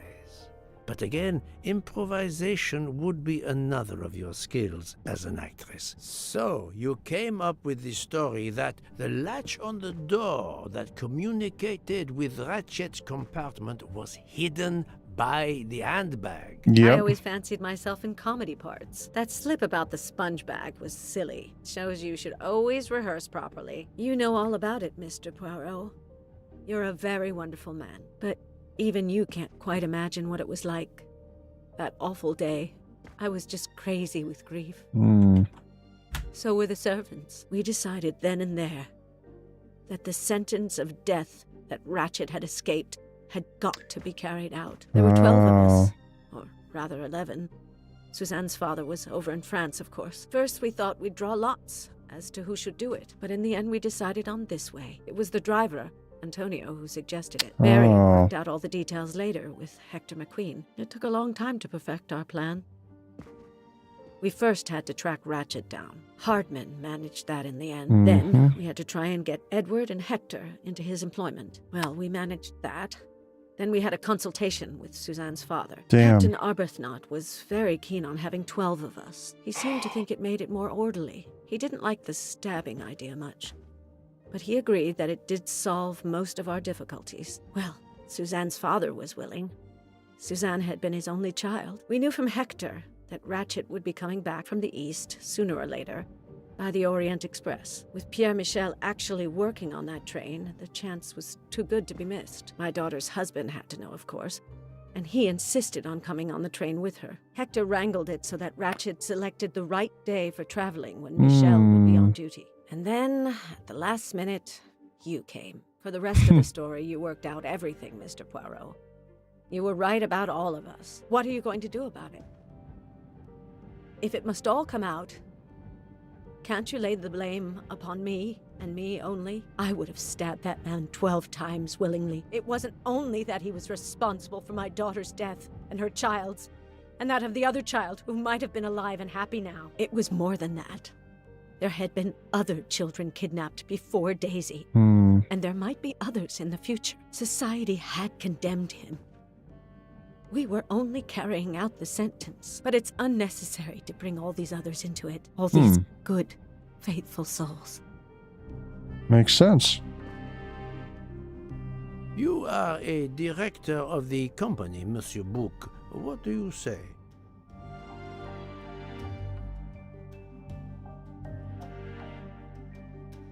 In my opinion, Poirot, the first theory you put forward was the correct one. Decidedly so. I suggest that is the solution we offer to the police. You agree, Doctor? He does. I agree. As regards the medical evidence, I think that I made one or two fantastic suggestions.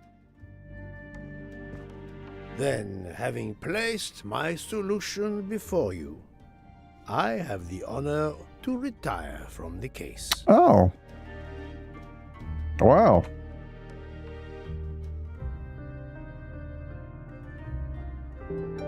Wow. We did it. Cool. Hey. Sweet.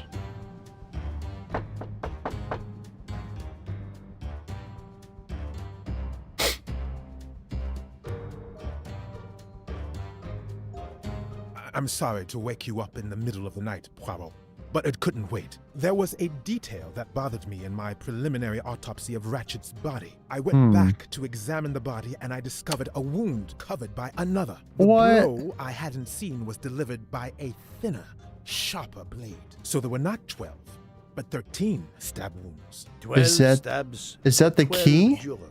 It doesn't work with 13 wounds. The symmetry is destroyed. It can't be one of the culprits who stabbed him twice. Doctor, Oh, snap. a different knife was used. Oh, There it was is the key. only one explanation. It was the key knife. Somehow, some way, there is a 13th murderer on this train. No way.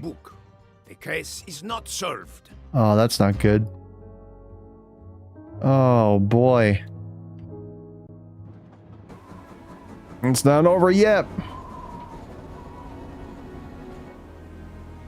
There's a 13th murderer.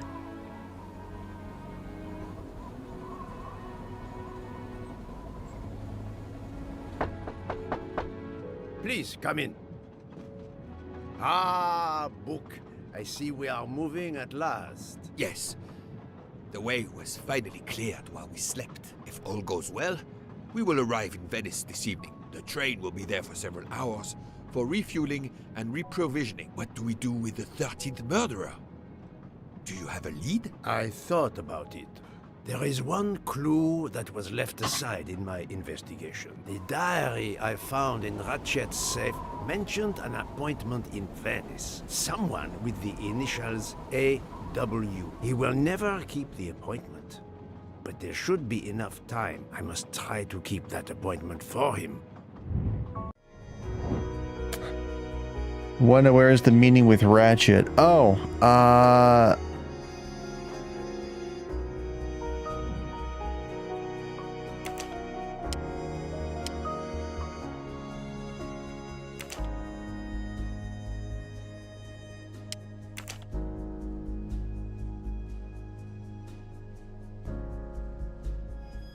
Fontana dei Conigli.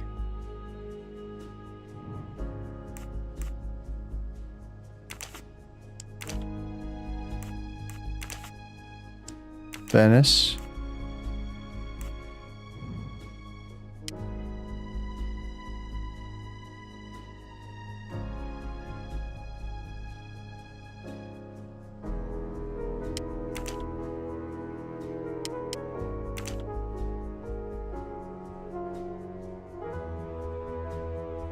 2200.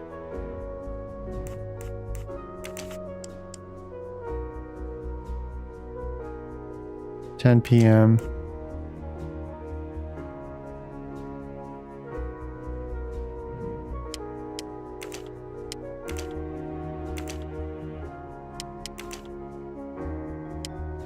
'18th day.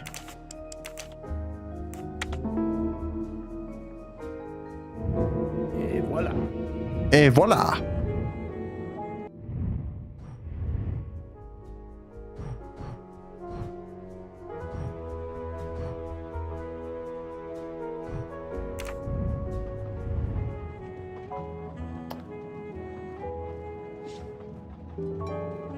Looks like it's not over yet.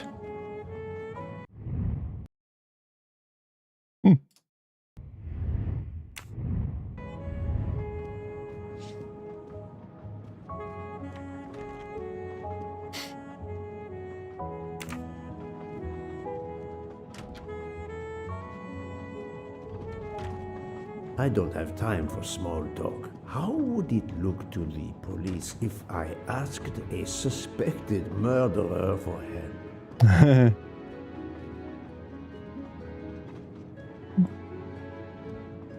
I don't have time for... How would... I don't have...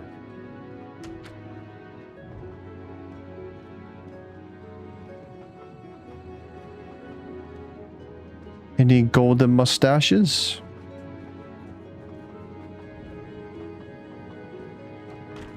How would it look? I don't have time.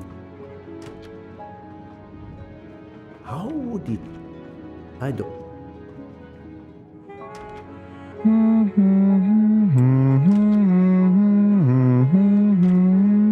How would it...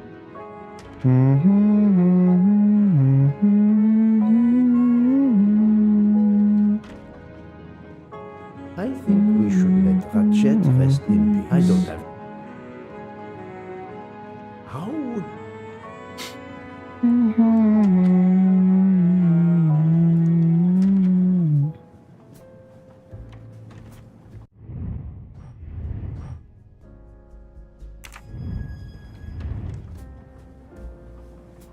Doctor, a moment. Have you made arrangements for Ratchet's body? Yes, it will be collected by the Italian authorities when we reach Venice. The autopsy will be performed there.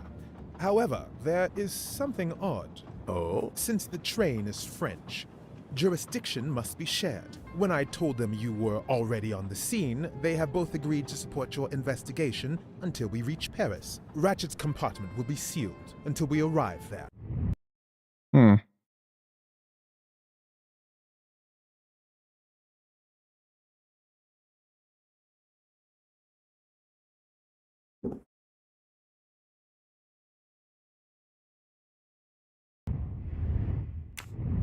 All of those who conspired to kill Ratchet are to be confined to the train until then as well. So, thanks to you, I am the rope in a tug-of-war between two countries. Oh, but I thought you would want to be in charge. And isn't it odd we continue on our journey with a trainload of people that police consider potential murderers? Calm yourself, Doctor.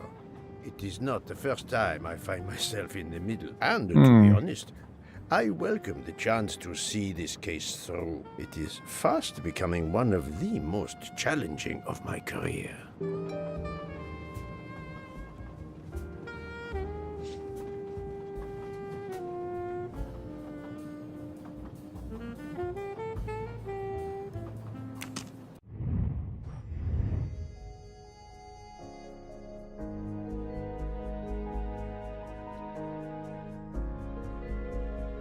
Find your Hastings.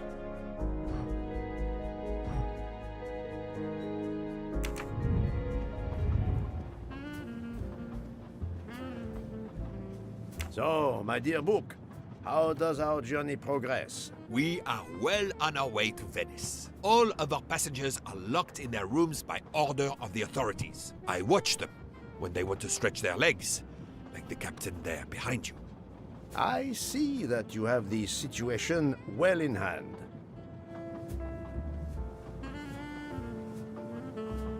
Would you be able to accompany me to Venice to follow a lead? I'm honored you asked me, my friend. I would have loved to help you.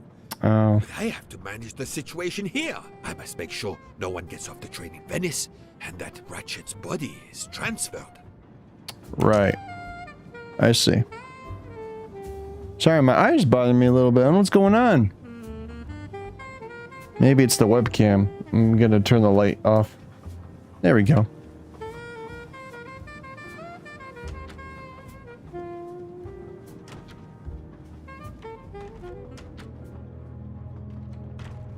I don't have time. How? I think. I'm going the other way.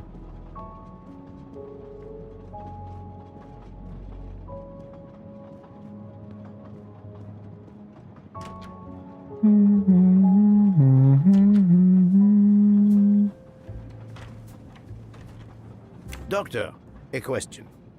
Could you assist my investigation in Venice? I can't.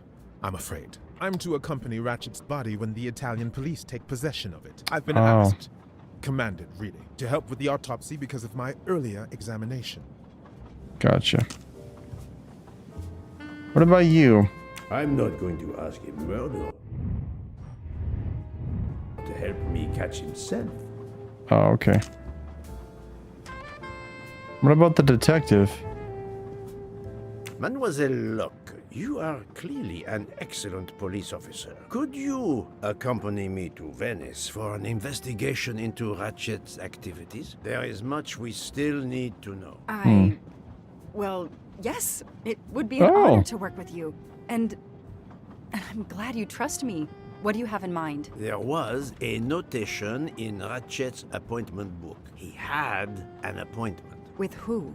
There were only the initials A.W. They were to meet at 10 o'clock at the Fontana dei Conigli. I want to know who Ratchet was meeting and why. But you've already discovered the 12 conspirators. Why is this meeting important? Unfortunately, the case is not complete. Dr. Constantine has discovered the presence of a 13th stab. Yeah. One of them could have stabbed him twice. The wound was made with another, finer blade. Why would one of them have used 2 knives? Did they want to confess they killed him more than the others? And if so, why bother to deny it when they have already confessed? No, it makes no sense. And I do not close a case until all questions have been answered. You, of all people, must understand this. You're right. I do understand. I'll help you. Awesome. Thank you.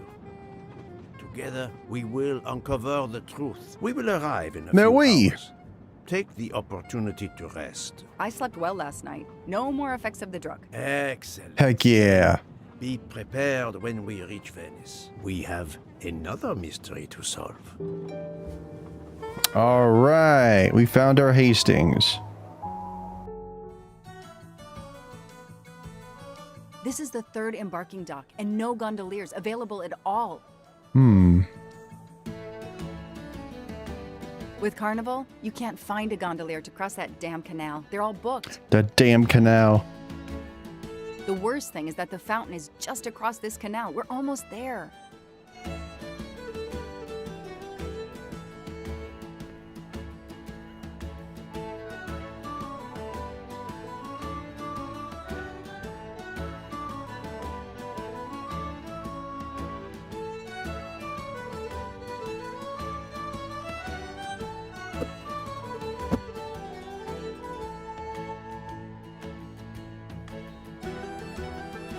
I see a gondolier just over there. Oh, I get to play as her now.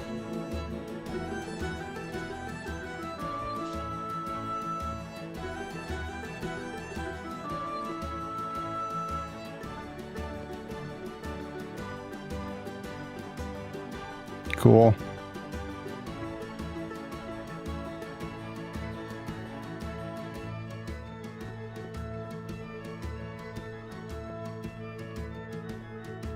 Run!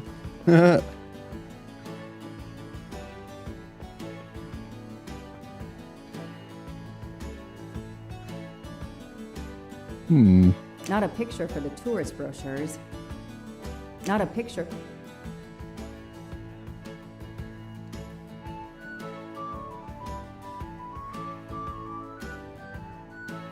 Cat!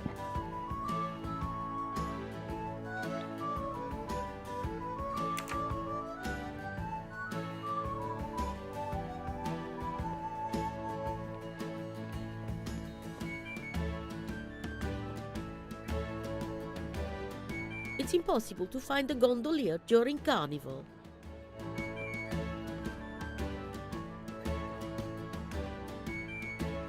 I wish I could push him off. That would be really funny if I could do that.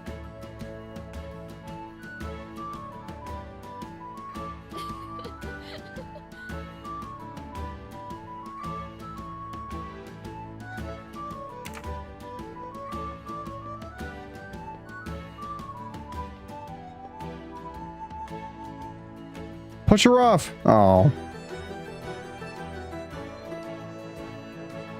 It's calm and relaxing, although not as clean as it could be.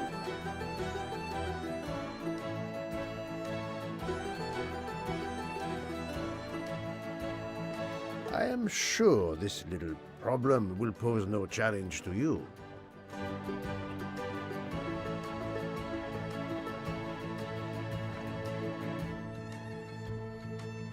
Hi there. We'd like to cross the canal, please. There is a bridge about a kilometer down the canal. Please. According to the map, the Fontana dei Conigli is just across the canal here. No, I, Gabriele, cannot help you. I'm sorry. We'll miss the 10 o'clock rendezvous if we try to get through this crowd and have to walk a kilometer in both directions. Damn. Why is he refusing to take us across? He looks upset. I should try to find out why. If it's a matter of price, I'm sure we can work it out. Money? Money won't help me now. His problem isn't money. What is it then? Oh. Bella Chiara, the beautiful Chiara. A beautiful name for a beautiful gondola.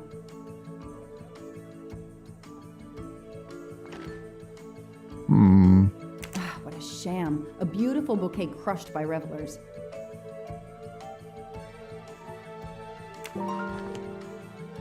Maybe he went through a problem? Either he's fed up with tourists, had a fight with his girlfriend, or ruined his bouquet of flowers. Maybe he had a fight with his girlfriend. Okay. Okay. What is the name of the gondolier's girlfriend?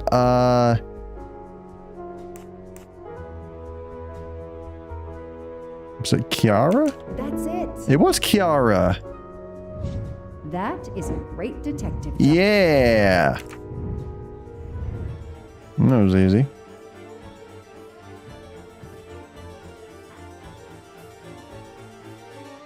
I'm sorry you had a fight with Chiara. Sorry. How did you know? I'm a detective. I'd like to help, if I can. If you have a spare engagement ring, detective, I'll take it. Ah, I see. You lost the engagement ring you were planning to give Chiara? Lost? It is worse than that. Oh, it's in the I threw it pile. away in the canal. I bitterly regret this gesture. I now find myself without a girlfriend and without a ring. We'll find it. I know where it is. I'm a good detective. Or maybe not. I don't know. If we find the ring, maybe the gondolier will take us across. You are right. There is not much time. I will help you.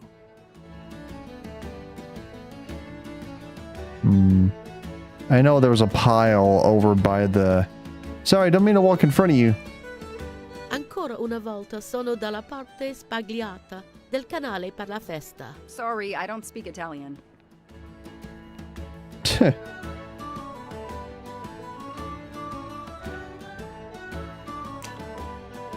I know there's something over here. I don't need an empty soda can. There are too many plastic bottles in the world. It was in a box. I know Oh, someone who would be happy. I knew it was over here. I totally called it. I knew it wasn't there. I was like, wait a minute, there's something over there. Oh, he's gonna be so happy. Oh, hi. Having fun? Don't worry, Chris Daughtry lookalike. Excuse me. I believe I have something that belongs to you. Mamma mia, grazie mille, signorina. With this, I can now win my Chiara's heart again.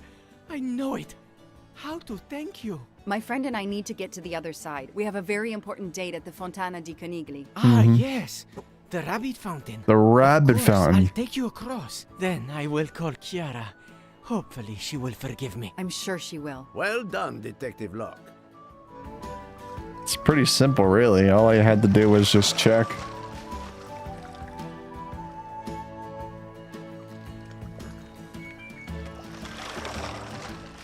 This district of Venice is very charming. You will love it.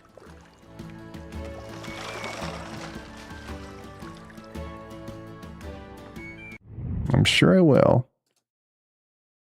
Is this in front of it? Oh no, it's behind it. That works.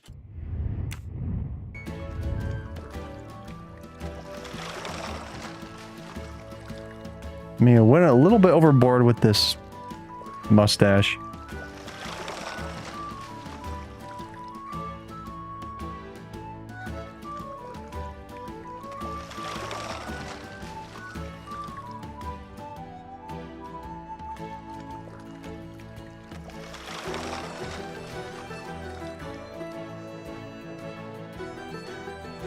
If it's not too much to ask, can you wait for us until we return? Yes, no worries. I can call Chiara from here. To find the fountain, walk along the quay on the left, then cross the bridge and you are there. You cannot miss it. Got it. Thank you. Thank you, Signorina. You have made me the happiest gondolier in Venice. Yes, I assure you, I found your ring.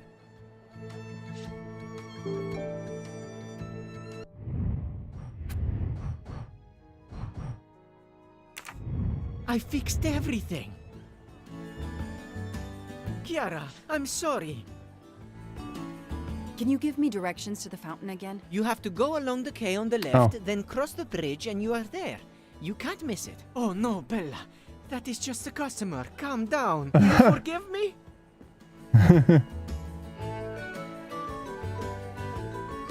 Show me how an American detective would handle this.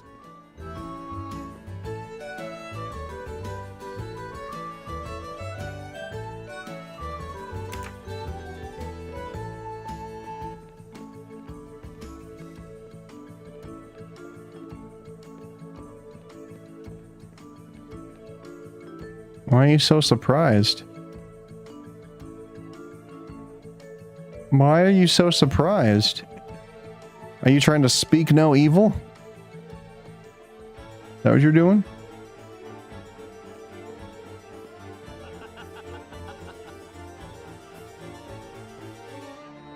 What are you looking at, cat? You want food? Too bad it's closed.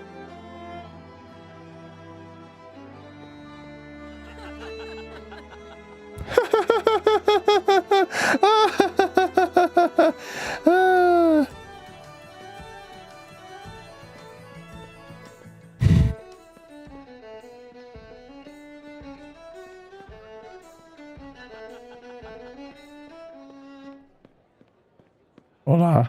I mean, Zeta? Oh. Well, I'm not going that way. That wall's too tough for me. Who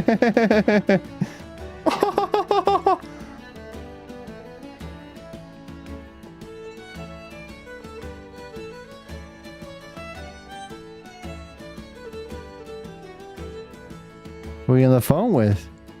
Nobody.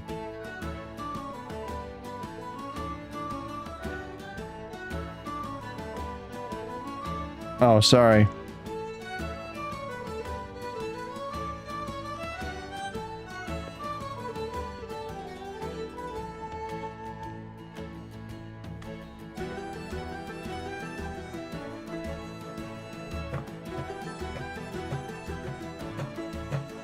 There's the rabbit fountain.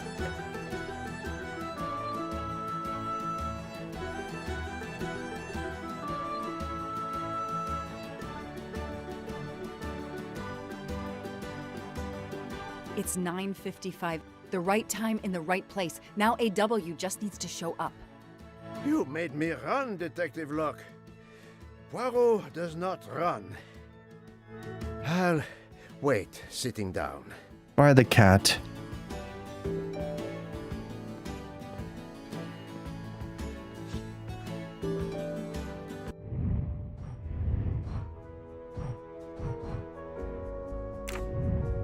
Discover who AW is.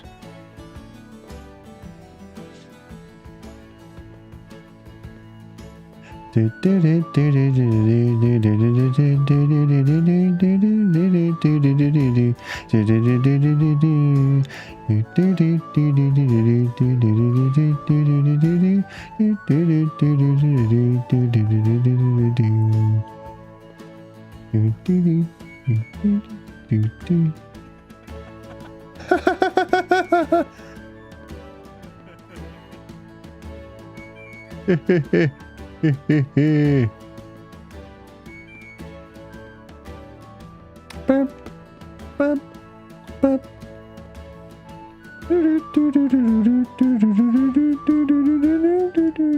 I have an appointment with you, don't I? No, dove la tua maschera?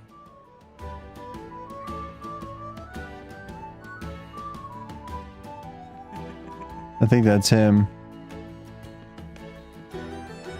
We have an appointment, I believe. I don't think so. I've never met you.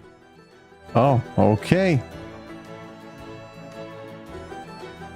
We have an appointment, I believe. I don't think so. I've never met you. Okay. Did you have an appointment here at the fountain? Yes, to party. To party. Oh, so it isn't you. I have an appointment with you, don't I? No, dove la tua maschera? Jeez, how am I supposed to find the person?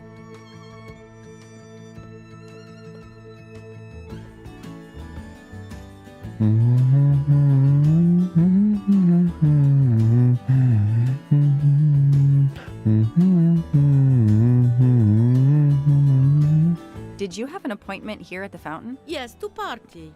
Dang it. I gotta find everybody.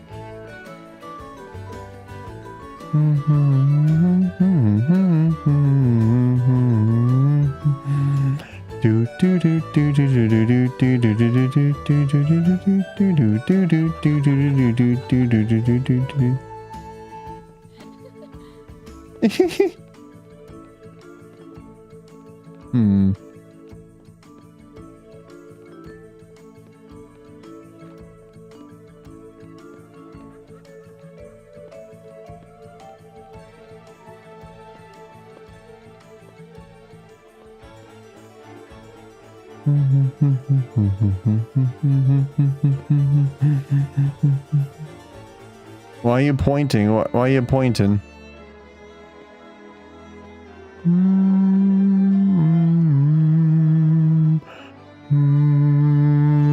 We have an I don't think so. I don't think so. I never met you. Did you see anyone who could be AW? No, no one. But who knows what those masks and costumes are hiding? Did you see? No. We have an. I don't think so. Oh.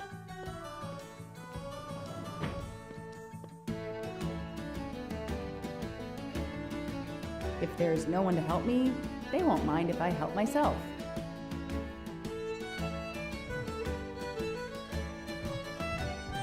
Aziz Wadi. Aziz Wadi. That's the only name that corresponds to the initials AW. Paziente, non ti ho sentito. Posso aiutarla?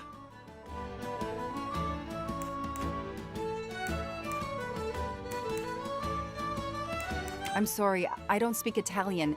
Do you speak English? Of course, signorina. How may I bother you? How? What? Oh, I have an appointment with one of your guests. What is the name? I have an appointment with Mr. Aziz Wadi. Do you know if he's here? Well, unfortunately, he left the hotel this morning. Uh-oh. He seemed to be in a hurry, but he left a carta. You are? My name is Joanna Locke. I'm sorry, madame. This message is not for you. I cannot give it to you. Dang. Too bad. It's for Mr. Ratchet, right? I'm his girlfriend. He's Girlfriend. been delayed. He asked me to pick it up. Ah, very well. Oh. I understand perfectly. One moment then. This is the message he left for your husband. I think I'm being watched. I changed our meeting place. Alice was sitting on the fountain. She glanced at the statue of the white rabbit. Suddenly, the beast hopped away. Alice followed it. Again, let Alice be your guide. After walking through a narrow alley and crossing a bridge, Alice came upon two men who were arguing over who had the tallest hat.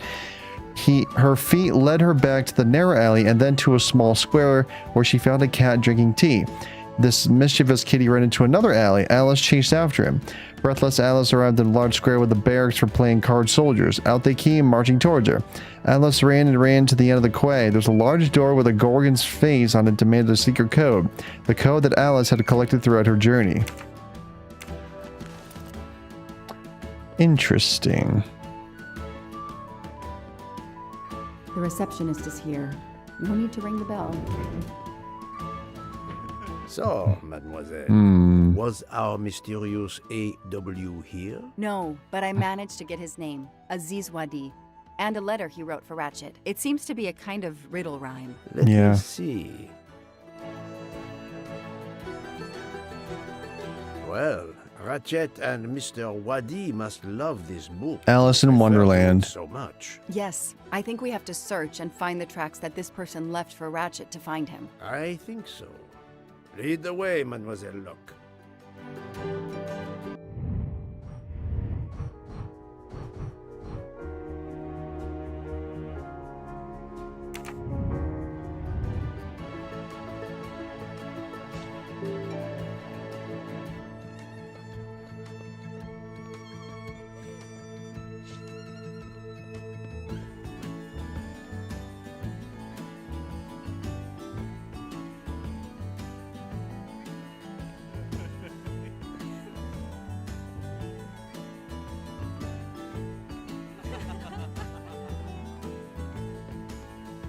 She okay?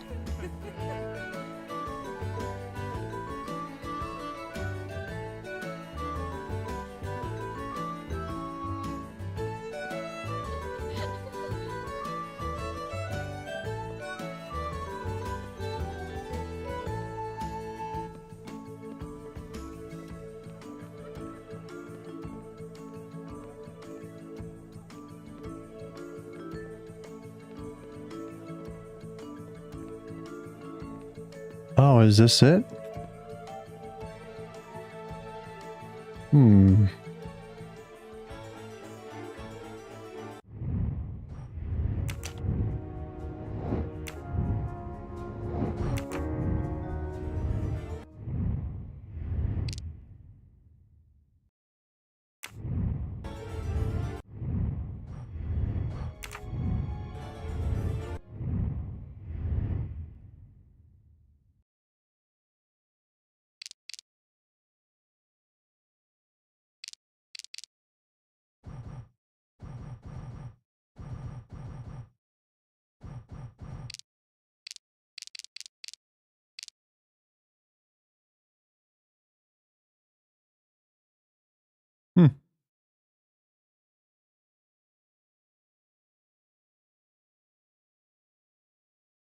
The code Alice collected throughout her journey.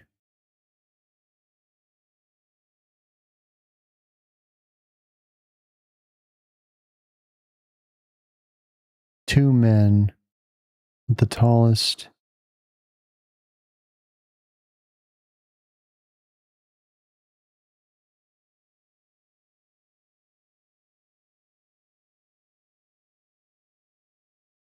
Square.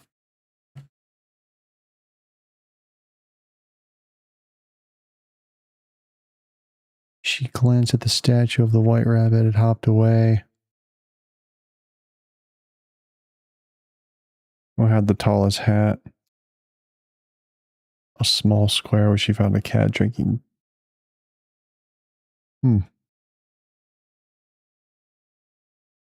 Playing card soldiers.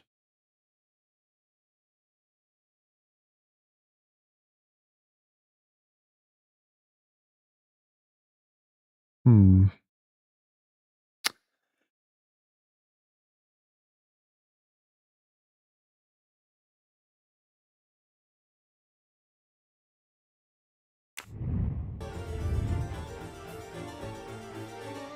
Two, 4, 4, and 9?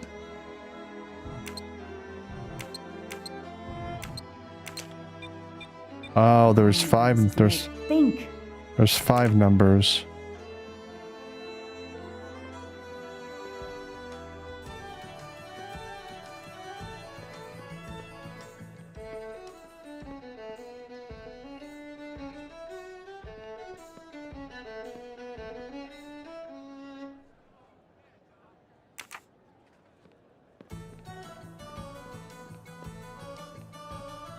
It's a weird lighting glitch.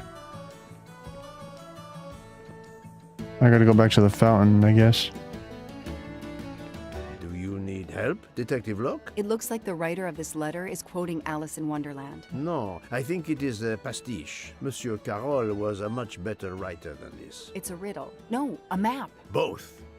I think Mr. Waddy was worried their business might be known, and has given Ratchet directions to a new rendezvous point. Yep. Mr. Waddy's letter mentions a rabbit. The rabbit fountain is an obvious starting point. I believe the letter refers to this place.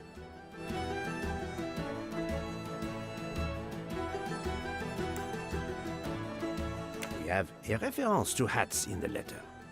Where can we find hats? If we follow the letter, our next landmark will be a cat. A real cat is not likely. Let's try to find a picture or a sign with a cat. A place with playing card soldiers. It sounds like a metaphor. What place could make us think of soldiers? The last paragraph suggests a door that requires a passcode. If I understand correctly, this code will be made up of numbers that we will find along the way.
So white rabbit. So the first number is 2.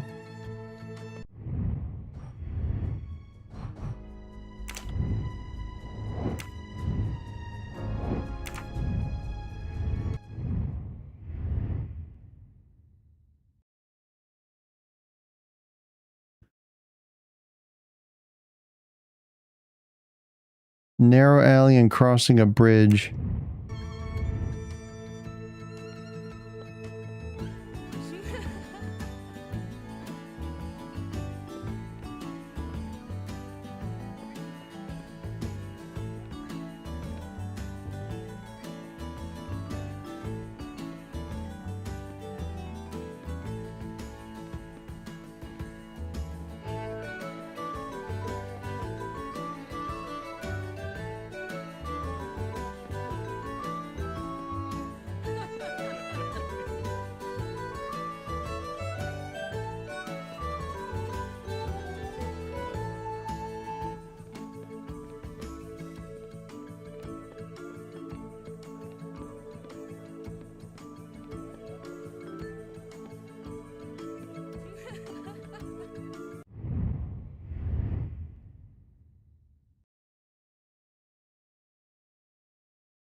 The bees hopped away.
Oh, the hats. So 2, 8. I'm getting it now.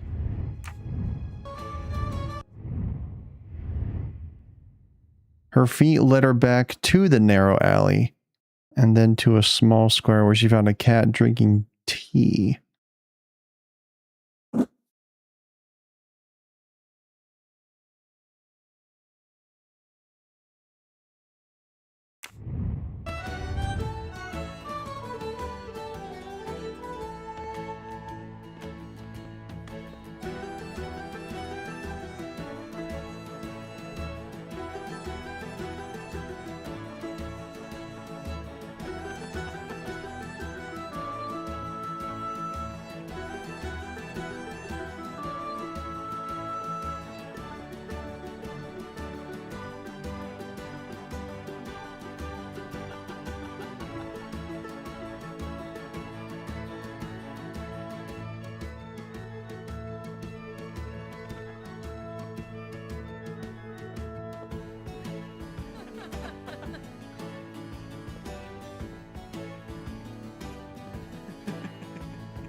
If we follow, a real cat is not likely.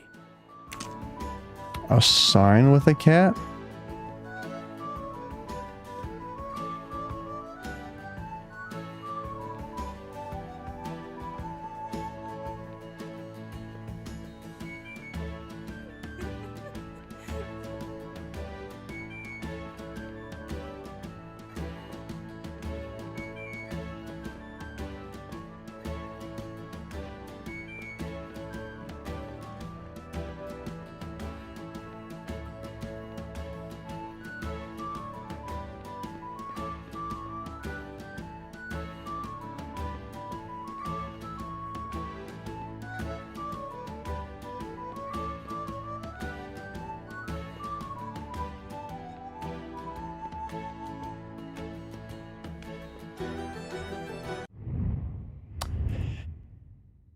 Her feet led her back to the narrow alley.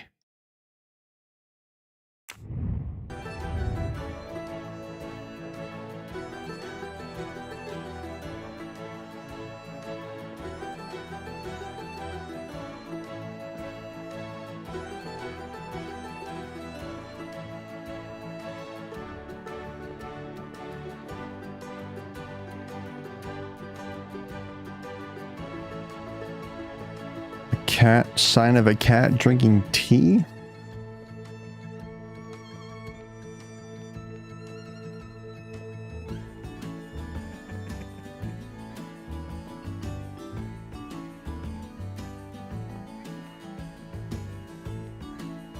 What the? Oh.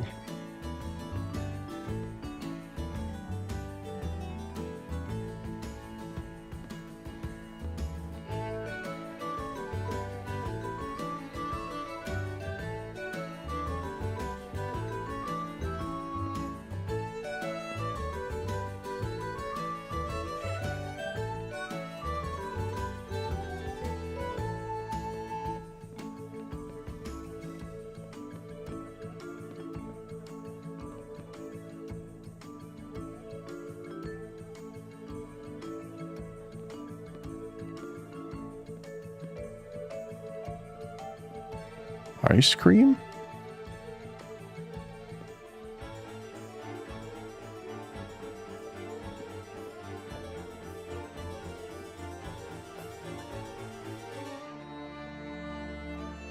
Hmm.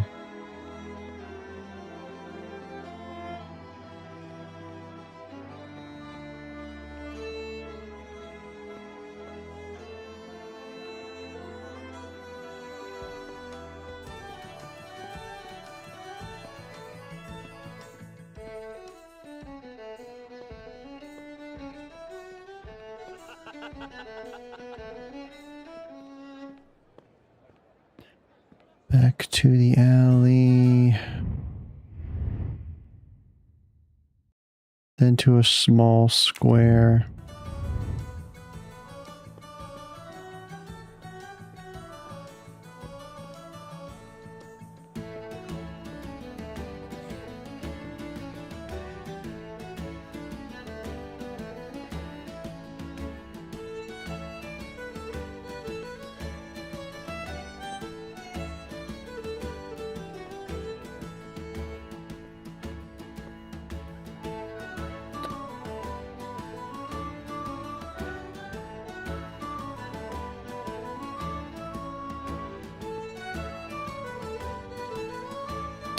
Four.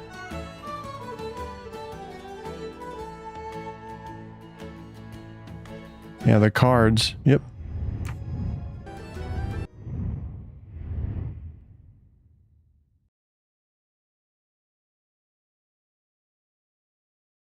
Large square with barracks for playing card soldiers.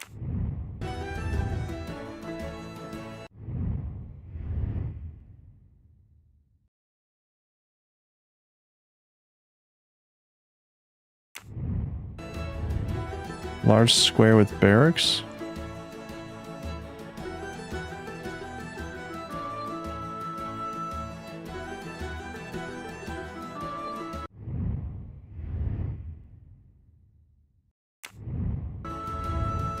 Marching soldiers.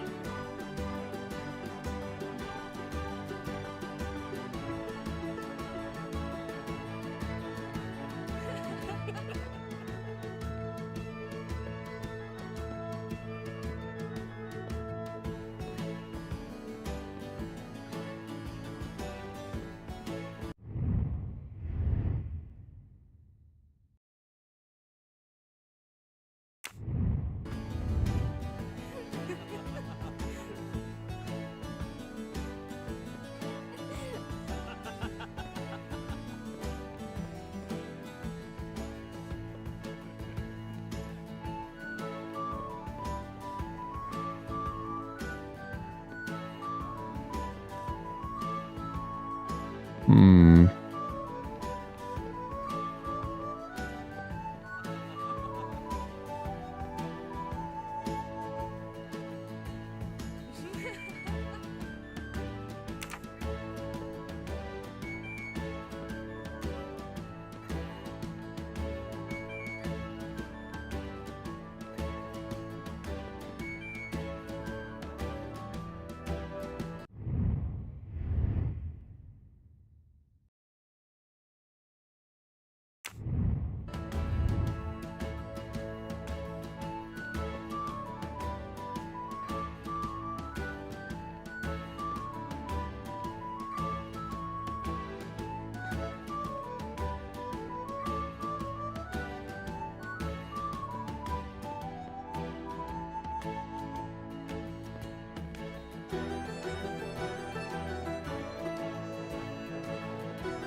Oops.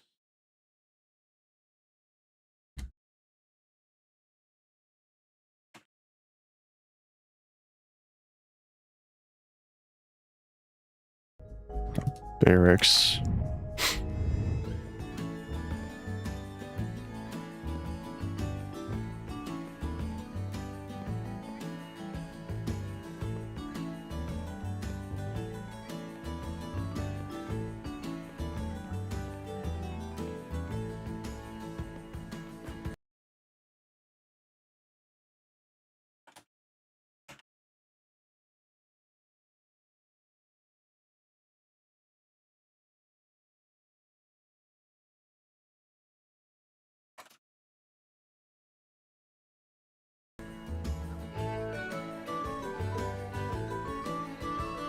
Oh, thank you. I've earned a gold mustache.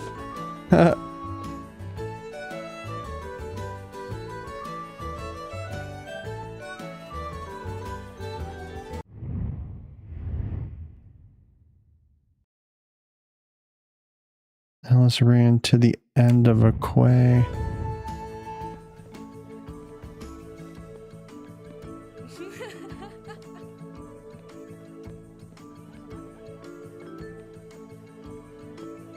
Barracks, barracks.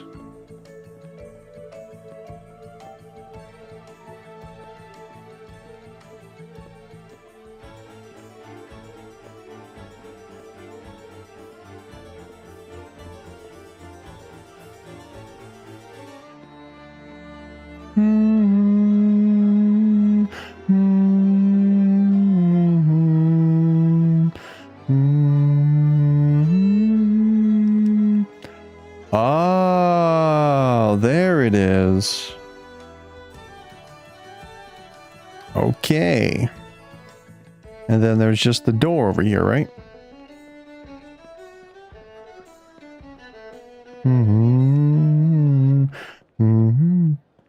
Cool. I found him.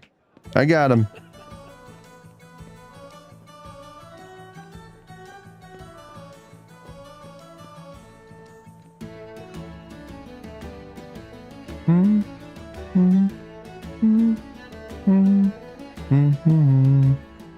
Took a little bit of figuring out, but I did it.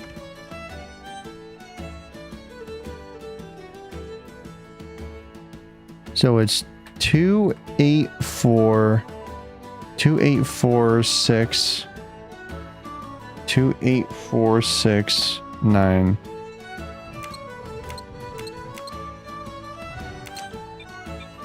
Come on, Joanna. Huh. That's a rookie mistake. 28469. There we go. Now, does this have a reference? 28469 Alice Wonderland. Maybe it does. I don't know. No, it doesn't. Yeah, I guess not. It doesn't have a reference. Well, we found it. Time to go inside. Or through, actually. Cool. Uh-oh. That's not good. Someone murdered the informant. Hey, you. I can't lose them.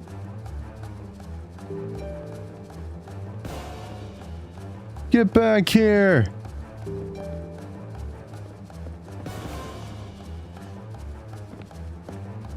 Nice roll. Excuse me, chasing after a fugitive.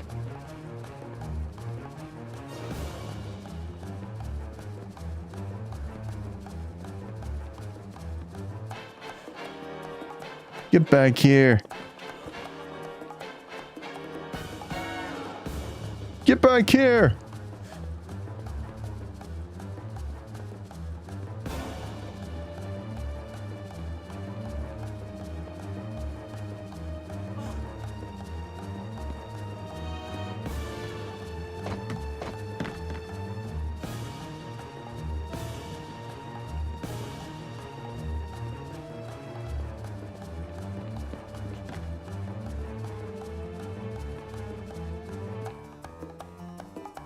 Move over. Uh-oh.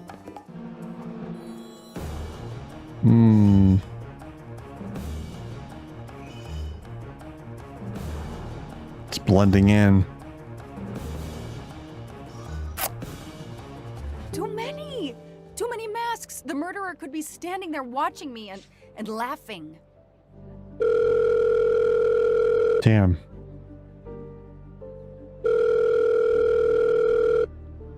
Yes, Detective Locke? The murderer got away.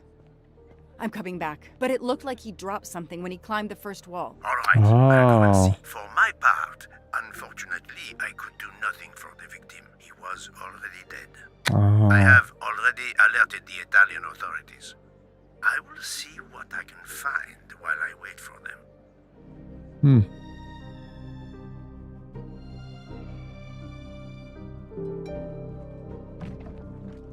Time to analyze the crime scene. Oh, there's money. A lot of it.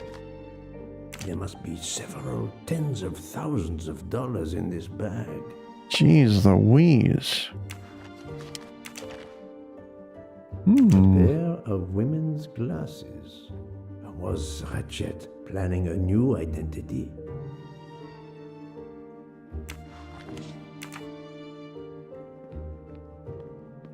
The victim was stabbed. Apparently the method of choice in this case.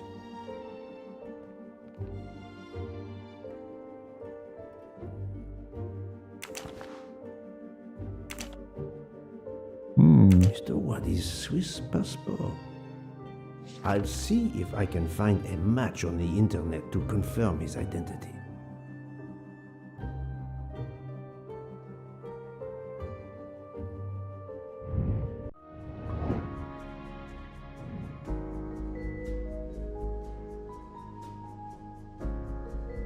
Swiss passport.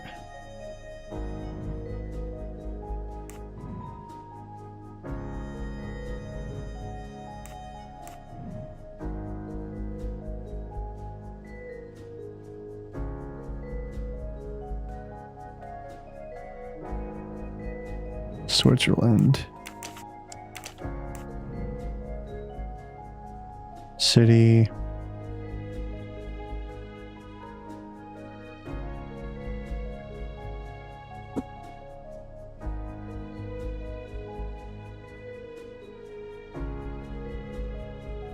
Surname, given name, nationality, place of origin, date of issue, date of expiration date, authority.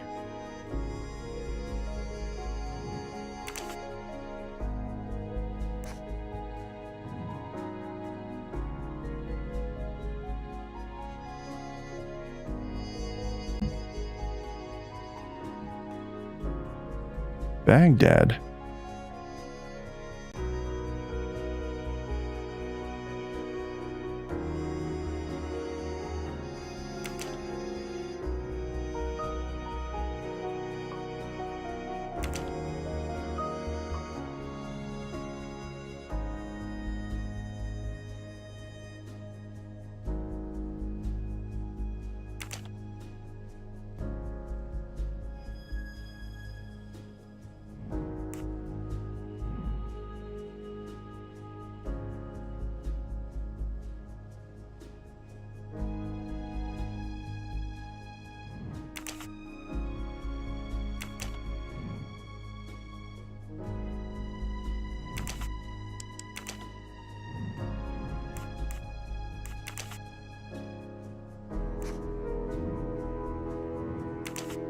Aziz Wadi.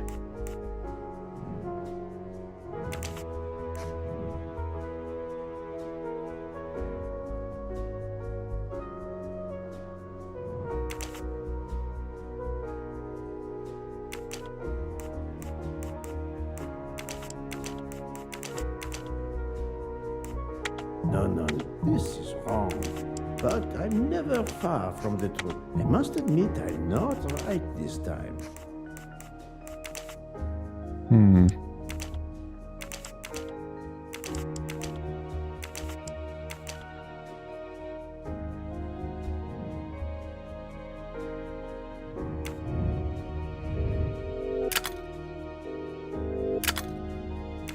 Oh, Geneva.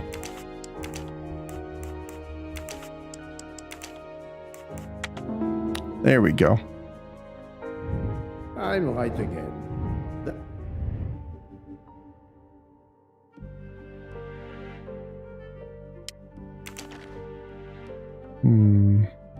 A bunch of keys. If, as seems likely, Mr. Wadi is a resident of Geneva, then one of these may belong to his home there.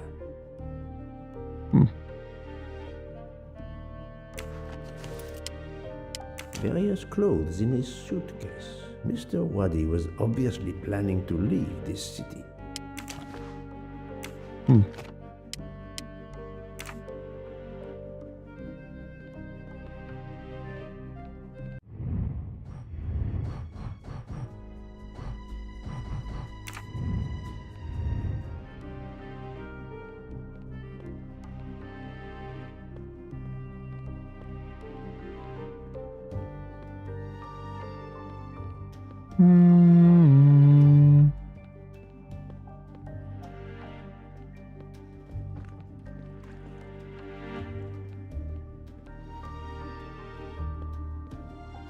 The victim was...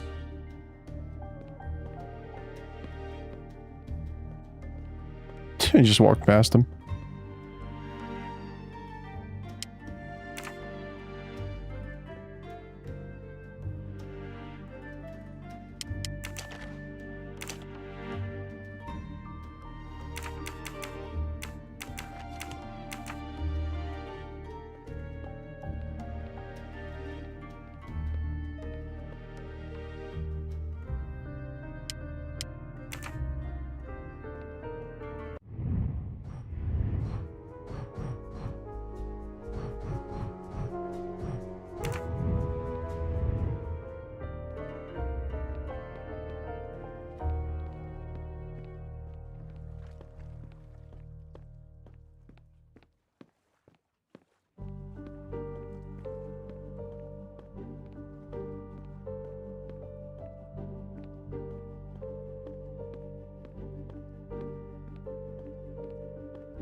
Come to Poirot, my exquisitely sculpted friend.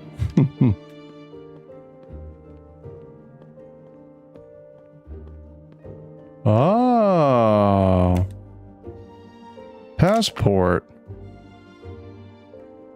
No way. False passport with Ratchet's picture. Oh. Ratchet? How many others? Now he will become Enrico Caldo. It appears Oh my Ratchet gosh. changed his identity as often as his socks. Huh. Wow.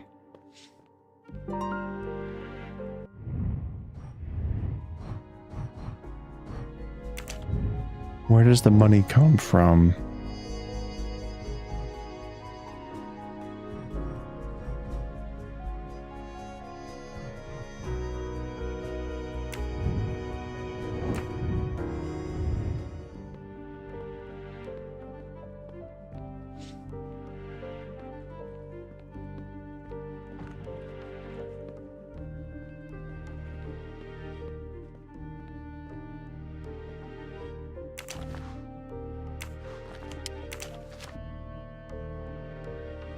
There must be 7. There's a lot of money in there.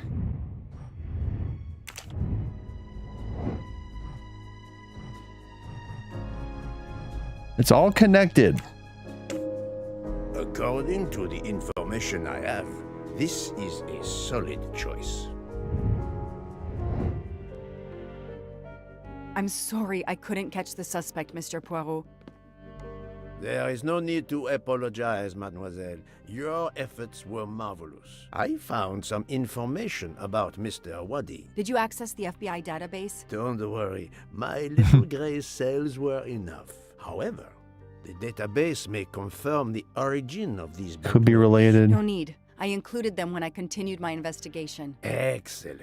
Yeah. Find the serial numbers of the dollar bills on the photos on Joanna's phone. Oh.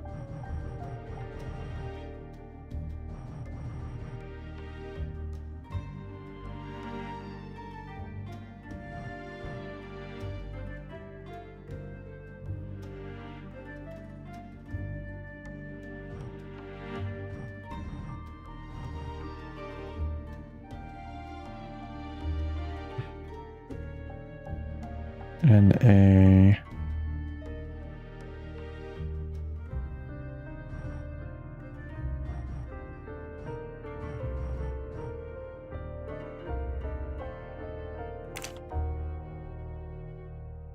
Six, 4, 9, C. Score.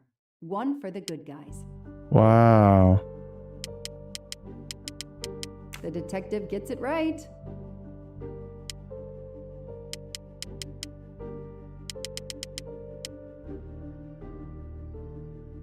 Two, 1, 5, 0.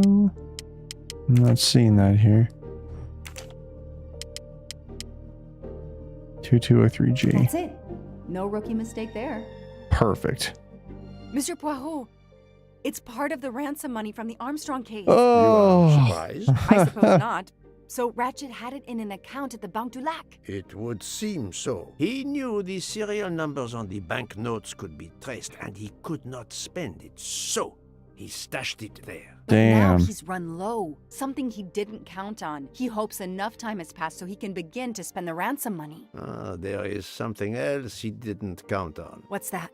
He didn't count on you, Detective Locke, and your tenacity. Thank you. But we are still left with a murderer on the loose. But we progress. You do. We know Mr. Wadi had an appointment with Ratchet. He had a bag full of money and a passport with Ratchet's photo, but a new name. A new name. What is your opinion about the passport?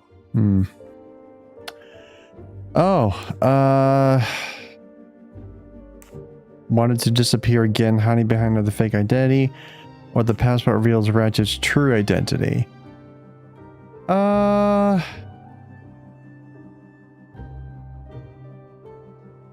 I'm going to say he wanted to disappear again.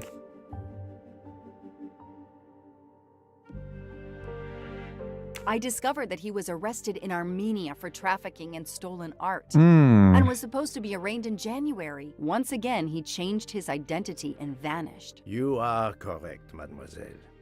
He also told me that he was threatened, and that threatening letter we found in his room was real. He had to disappear once again. Why did the murderer leave the money? It was too risky to take it, or the motive is not the money.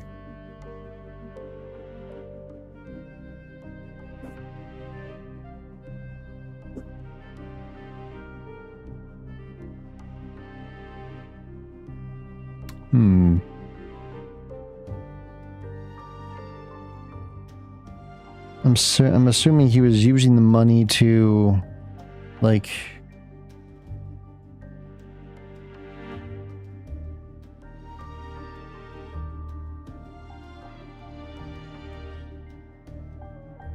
maybe the motive is not the money. Maybe it was something else. I would say the motive's not the money. The bag isn't very big. He could have easily run away with it. If he didn't take it, it was deliberate. He wasn't interested in the money. If the motive wasn't money, it leaves passion or revenge for motive. So, Detective Locke, what do you think? Passion or revenge? I don't know if it was passion, though.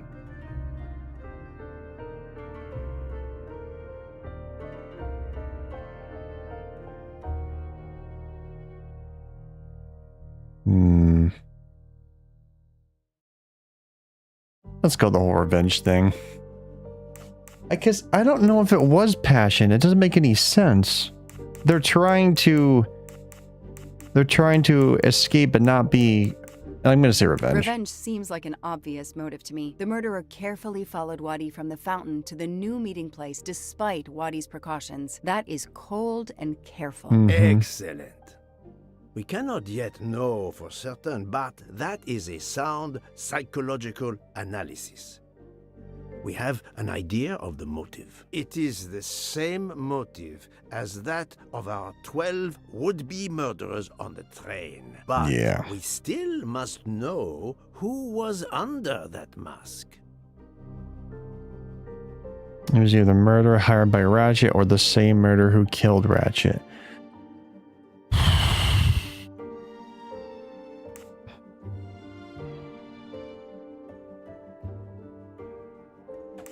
Well, if they found a 13th stab wound on the train, I don't know if it would be the same person.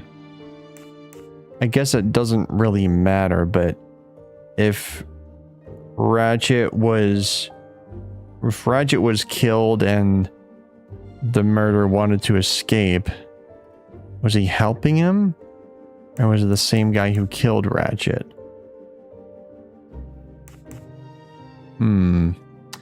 See, I don't know about this. I guess it doesn't really matter, but I don't know, maybe it does.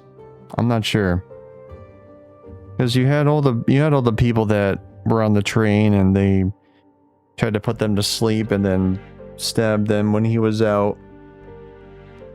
And then there was an ID of a person that had another ID with that same person. So who killed him?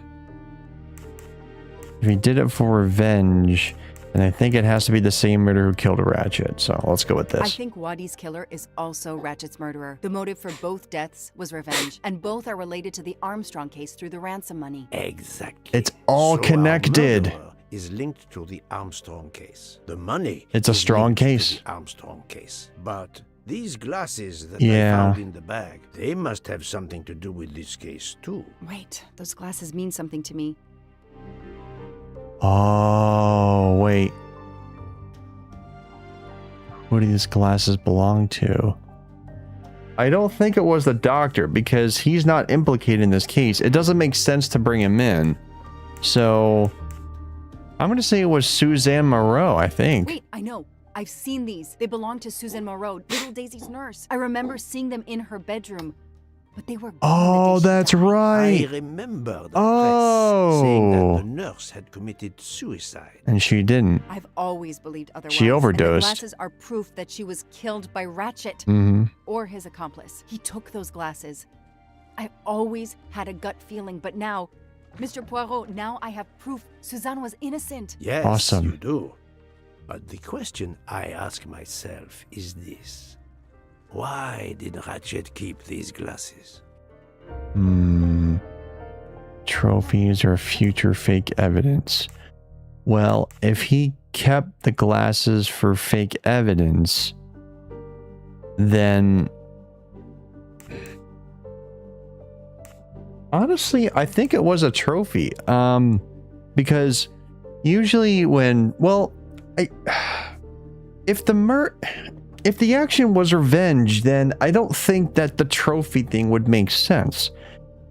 I think it would be misleading because when you keep trophies of your victims, you're kind of a serial killer. You're not really out somebody who's to get revenge. I don't know if that's the case. Maybe it's not. I don't know. I think it makes more sense if we put it as future fake evidence because they were trying to mislead people. And I don't think a serial killer does that, or maybe they do. I don't know.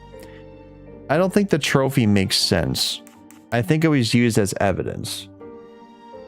So, the trophy wouldn't make sense. I mean, it was in the bag when he was there, but I guess it doesn't really matter. Because when I'm thinking of trophies, I'm like, oh, I think of Dexter, you know. Serial killers, I don't know if they are out for revenge. Well, maybe they are. See, now I have to... I feel like I have to do like a comparison.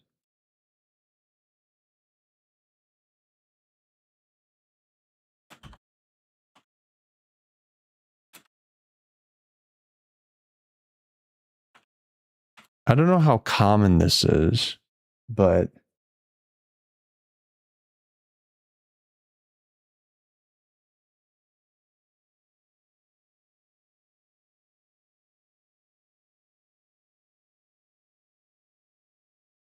I don't know if he was a serial killer, though.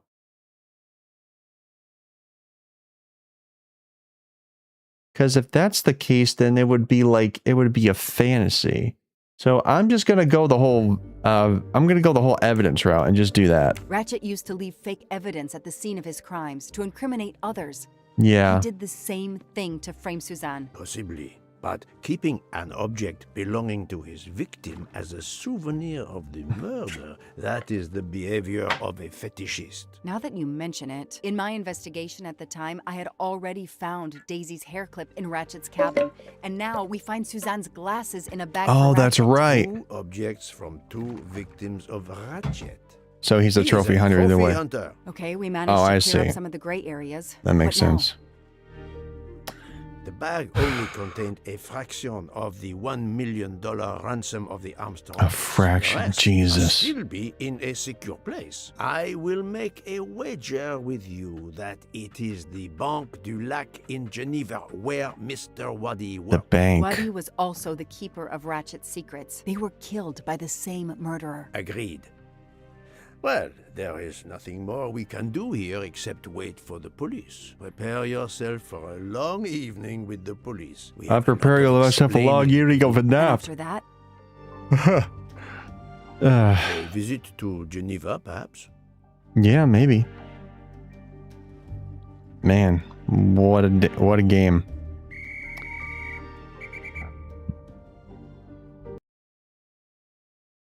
Sleeping car?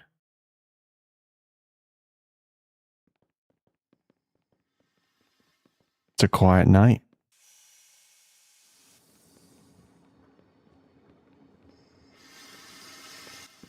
Here you are at last. I was worried about you. We just left the police station. We had to explain to the Italian police that we were not murderers. What? Another murder? I'll tell you when we're underway. Are all passengers and staff aboard? Yes, everyone is here. We were waiting for you. Excellent. Let's not waste any more time. We have to make a longer than usual stop in Lausanne. What? Lausanne? How long? Long enough to do a little banking in Geneva.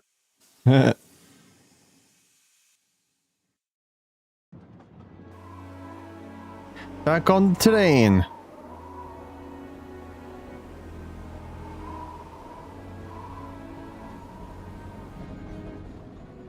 But this is madness.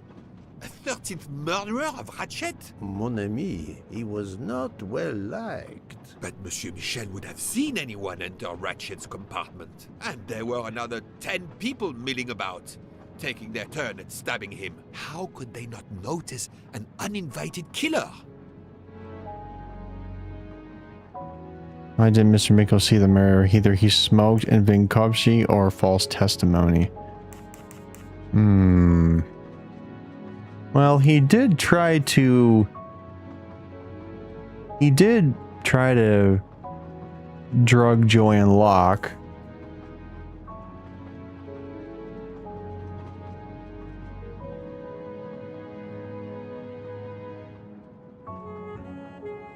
Because saying false testimony would completely undo every single thing he said.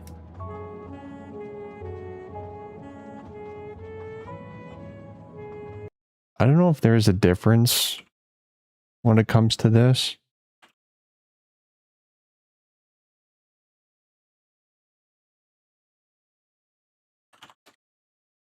Is there a difference for this?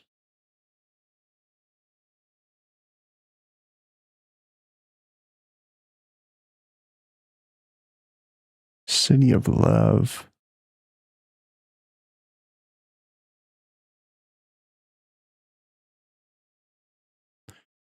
Do do do do do do do do. Do do do do do do do do do.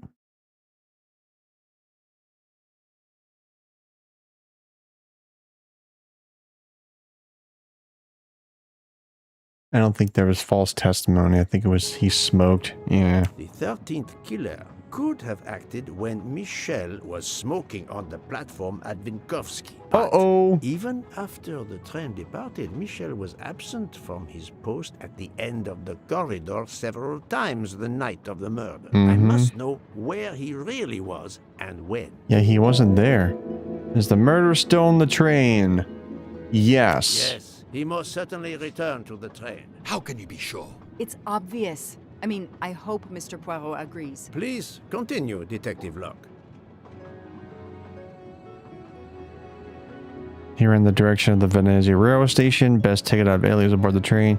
There's no one missing on the All train. the passengers and crew are still aboard. If the killer of Mr. Wadi had remained in Venice, we would have noticed right away that someone was missing, and we could have alerted the authorities. I promise you, I made certain everyone was aboard before we embarked. Book, calm yourself. Calm myself? But we're back where we started. There is still another murderer on my train. Wait a moment. Can I change my mind about my verdict? Can we turn everyone over to the police? Everyone? Including ourselves? What? No. No. Oh, it's a nightmare. Let us take it step by step, my friend. It's a nightmare. Start by eliminating all of the members of the Ratchet jury. Right. So the members of the Ratchet jury was the captain. It was Debenham, Dragomirov, Osharelli, Hardman, Hubbard, Mr. McQueen, Mr. Masterman, Mikhail, Mr. Andrini, Miss Olson, and Miss Schmidt. Nice. Et voilà. Et voilà. We eliminate the 12 jurors, we are left with 7 additional suspects. 7. It's still too many. I agree. We must reduce our list. Excuse my impatience, Poirot. It's as if my beautiful train is cursed. Can you exonerate any of the 7? Is he the suspect? No. Why would he be? Brilliant. There's no way he is. There's no way he is. Worked hard to get me aboard the train. He is definitely not a suspect. Definitely not. She is not a suspect either. Great. Mademoiselle Locke cannot be a suspect. She pursued Mr. Wadi's murderer. So we're going to narrow it down to 4. He is not a suspect. Adequate? What are you talking Dr. about? Constantine alerted me to the 13th stab wound. He is not a suspect. That was easy. Too I easy. have 4 suspects left who I must now examine more closely.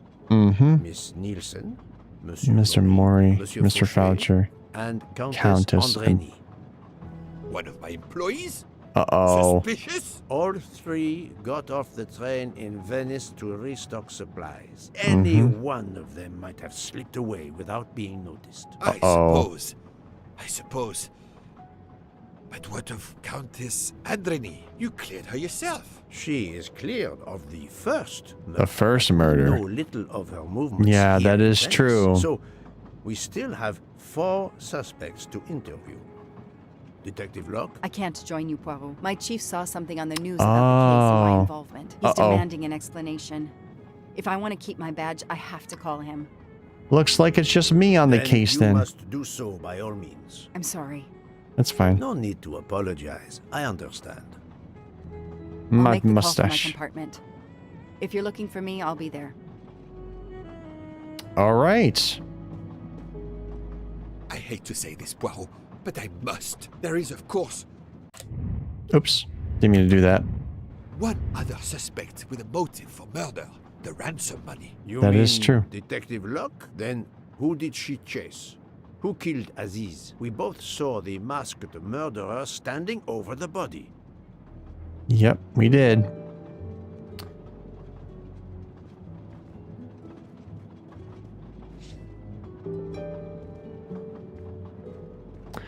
All right, that is all the time that I have for today. Or for tonight. Tonight's all the time that I have for today. Whatever. Okay, we're on chapter 10. My gosh. There's a lot going on in this, but, you know, it's pretty good. I do like this game. It does have a lot of interesting things in it, and it allows you to form your own conclusion, but that's that. So, this one sucks. Oh, man. Oh. Alright, well, I might just have to wash my face again because that was a painful mustache. We are all set. Thank you all so much for watching tonight's stream. I will be back tomorrow with Retro Tuesday. We will continue to play Prince of Persia, The Sands of Time, which is a pretty fun game. Never really got into those kinds of games, but it never is too late. So, thanks a lot for watching. Thank you to Atlas Brood. Thank you to Miss Lovable. I think she was here at some point. Yep, it was Atlas. Oh, no, Black Boa. It was Black Boa. Sorry, I forgot the name. Black Boa, thank you so much for joining. Time to raid out. So I'll find someone to raid, and then I need to go to bed because I am tired. So I'll just find someone to raid out to. Thank you all very much for watching tonight's stream. I appreciate every single one of you. Hope all is well. Hope all of you are staying positive out there, and you're looking out for each other because that is what is very important. So, raid time. Anyone else playing this game? I don't know. I'm not sure. Let's see.